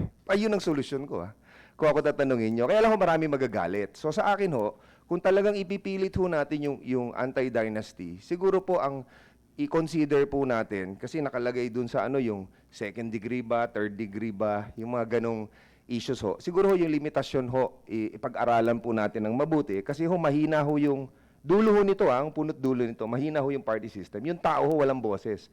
Tayo-tayo lang ho nagdi-decide dito sinong bawal. Ang solusyon ho natin ipagbawal. Hindi ho natin sinosolve yung deeply rooted issue. Yun lang po. Yung sa barangay, ako mismo testigo dyan, ang daing barangay na talagang hindi mabuo yung 7. Kasi isang apelyido naman yung buong barangay. Totoo naman ganon, lalo sa probinsya, sa mga dulo-dulo, sa mga isla, sa bulubundukin. Ang lilit ng barangay at tunay nga na isang pamilya lang yan. Kaya wala mapuno na kandidato, lalong-lalo na yung mga kagawad na 7 ang kinakailangan, talagang walang tumakbo. So, problema talaga yan sa barangay level. Yun, nakita natin yun. Yes, Dr. Albert, please.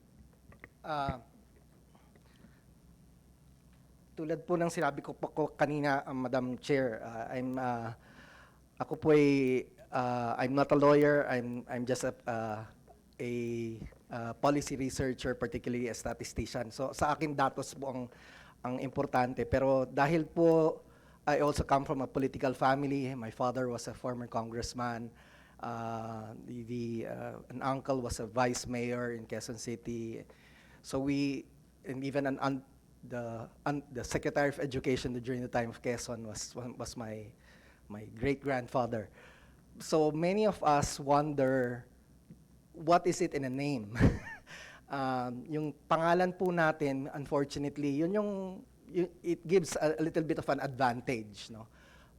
Samantalang kapag ang isa pang tao na hindi kilala sa isang lugar na gusto naman niyang, I'm just thinking along the lines na a Manny Pacquiao in the past would not become a senator today if he did not develop his name throughout, the period that he became a very good boxer, etc., no? So ganun din minsan sa pangalan, no? What's in a name.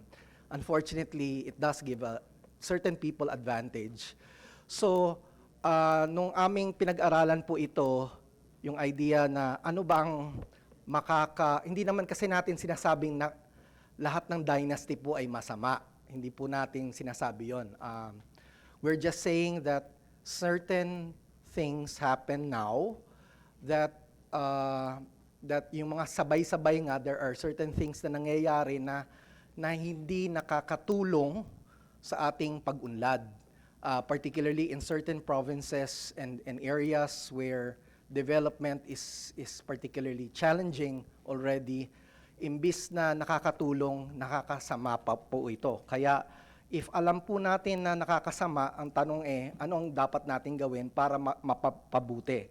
So that's why we are suggesting that we regulate. We're not saying we itigil lahat ng dynasties, because to some extent we do know, in the Philippines we've had the Tanyada family, very well known, that have contributed. In the US you have the Kennedys. You can cite a number of examples across the world. At ganun din po when it comes to country practices. Marami pong ibang bansa na nagkaroon ng struggle po dito sa idea po ng dynasty. Ano ba po ang dapat gawin? Kaya nga po, 4 years ago, when we came up with this policy note at PIDS, the government think tank, that was one of my questions. Ano ba ginagawa sa ibang bansa? In fact, we do have a lot of practices na ang nangyari pa po nung pinapabuti nila ang kaunlaran sa mga bansa nila, when their trust in leadership improved after they made these regulations and regulatory reforms on the political system. So siguro ang sinasabi nga po namin, katulad ng sinabi ni Dr. Mendoza kanina, the political dynasty issue is also part of a larger issue of political reforms. So if perhaps some of the legislation currently now that the committee is handling could be integrated into a political reform agenda, that I think would be a way to ensure a more inclusive society. Maraming salamat po. Opo, mahaba ang... Yes, that's right. Curiously enough, all the pending bills prohibit the so-called thin dynasty, yung direct succession in the same position. All of the pending bills are disallowing that. Any comments po? Kasi sabi po ni Dr. Mendoza, mas okay na rin yun. Madam Chair, that is only our suggestion for practical viability of the reform. Kasi kung talagang tatanggalin po natin silang lahat, palagay po natin hindi po matatapos itong usapan natin. Madam Chair. Tatanungin ko lang sa mga SK, sa experience po ng SK, sa palagay ninyo, nag-work ba o talagang hadlang sa pagpupuno ng pwesto itong anti-dynasty? O mas okay kasi marami nakapasok na bagong pangalan? Mr. Chair, for Quezon City, I think it was very effective since it's opened the political landscape. We were teachers, pilots, doctors were elected into office because they were encouraged. Since natanggal na po yung proseso na palaging anak ni Kapitan, anak ni Mayor, ni So, Konsehal. ang dapat na lang, so ituloy yung anti-dynasty provision, miski sa barangay level, ang gusto na lang ninyo, bawasan na lang yung number of kagawads kasi napakarain ng 7? Or okay lang? Kasi sa Quezon City, 500,000 naman ang miyembro ng barangay eh. Yes po. Sa aming maliliit, paano po? For Quezon City, we deem 7 very effective naman po. We need more people in the Sangguniang Kabataan. Because we have big barangays. Paano naman yung mga barangay ninyo? May milyon ng kada isa eh. Yes po. Sa palagay ninyo, kasi kayo may experience dito, SK, sa karanasan ninyo sa nakaraang halalan, ano sa palagay ninyo? Mas okay ba yung may anti-dynasty o mas lalo kayong nahirapan? Palagay ko maraming pangalan na bago, maraming mukha na dati-rati hindi natin nakikita, biglang sumapi dito sa eleksyon na to. Ano tingin nyo? Palagay ko lamang po, sapagkat nakalagay nga naman po sa saligang batas po natin na kailangan po natin magkaroon po talaga ng batas na nagpabawal po sa mga political dynasties. At kung ako po mismo ay tatanungin, hindi ko naman po maibabanggit kung nakaigi po o hindi, dapat hindi naman po ako naging sangguniang kabataan nung nakaraan pong eleksyon ng mga nauna pa po. Ngunit, sa palagay ko lamang po, bilang opinion ko ay parang birthing pains po itong nangyaring eleksyong ito sa mga pagbabago po sa sangguniang kabataan, especially po sa provisions ng patungkol sa thin political dynasties.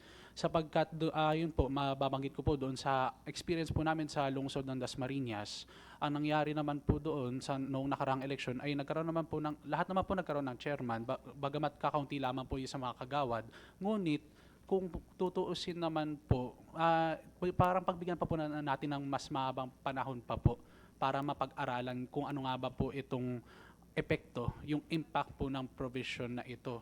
Ngunit hindi po natin maitatanggal po talaga yung mandado po sa atin na magpatupad nga po at magpatupad po ng batas na kontra po. Siguro datos rin ang katapat niyan. Ano? Tignan natin kung ilan talaga nagkandidato, ilan na ang mga barangay na kulang-kulang ang mga kagawad. Madam Chair, if I may add. Meron ba kayong datos na gano'n? Kung pwede lang isubmit? Kasi kabisado ng SK at ng Sige, NYC ma'am. yan. Yes, Senator. Being a second-termer Yes, SK Chair, Yusek Ryan, please. Mag-submit na lang kayo ng gano'n para makita namin. Kasi may pending rin na bawasan at gumawa ng SK reform eh. Maliban pa rito sa Dynasty. Ma'am, ginagawa na po namin yung mapping ng mga SK officials kung sino po. Kasi kayo lang ang may experience nito Apo. eh. So sa ngayon, kayo pa lang ang guinea pig eh. Opo. Ma'am, based din po dun sa presentation po ni Dr. Mendoza, nakita ko po is 67% na po yung mga congressmen natin na so, I don't know, paano natin sisimulan yung so lumobo na. Kasi yung SK Reform Act, yung 10742, nagawa po natin yung anti-dynasty law nung walang mga SK. So, I don't know if possible na walang party list. Tsaka which is imposible na mangyari. Okay. All right. I think, yes, there's the issue of the degrees. There's the issue of gaano kalawak ang coverage. Kung talagang top to bottom, from national to barangay, o talagang province to province, within the province, national to local, isa din yun. Ikatlo, meron succession. Sabi nila, may succession, yung iba naman, pwede na rin, tiisin na lang natin. Tapos, meron ring may mga bill dito na sinasabi para level playing field, tapatan ng campaign finance na may state subsidy para talagang maging pantay-pantay. Well, kaalis lang ni Senator Bongo, siya ang hihingi kay Presidente. Mukhang chinempuhan tayo. Pero sa palagay ninyo, makakatulong yun, hindi ba?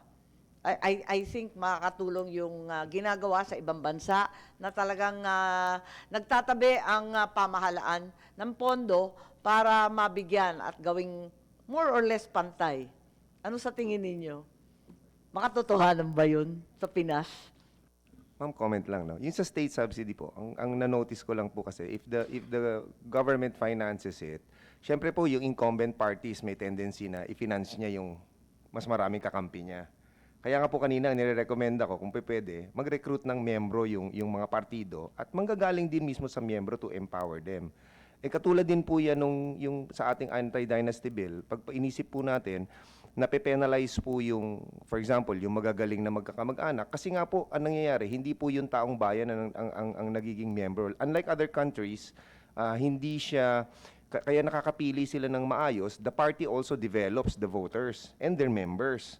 Dito ho sa atin, it's only the politicians who develop themselves. Kaya palagi nangyayari yung anak nila.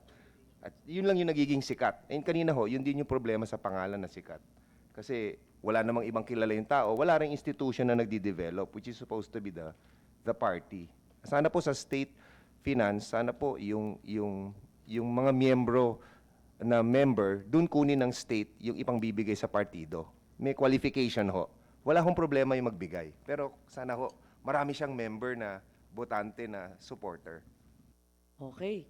So, eto, ang hihingin ko na lang sa inyo, once again, I'd like to follow up on if there are any positions or statements that you'd like to make na hindi natin na-cover ngayon kasi medyo papasok na kami ng session at may iba pang meeting.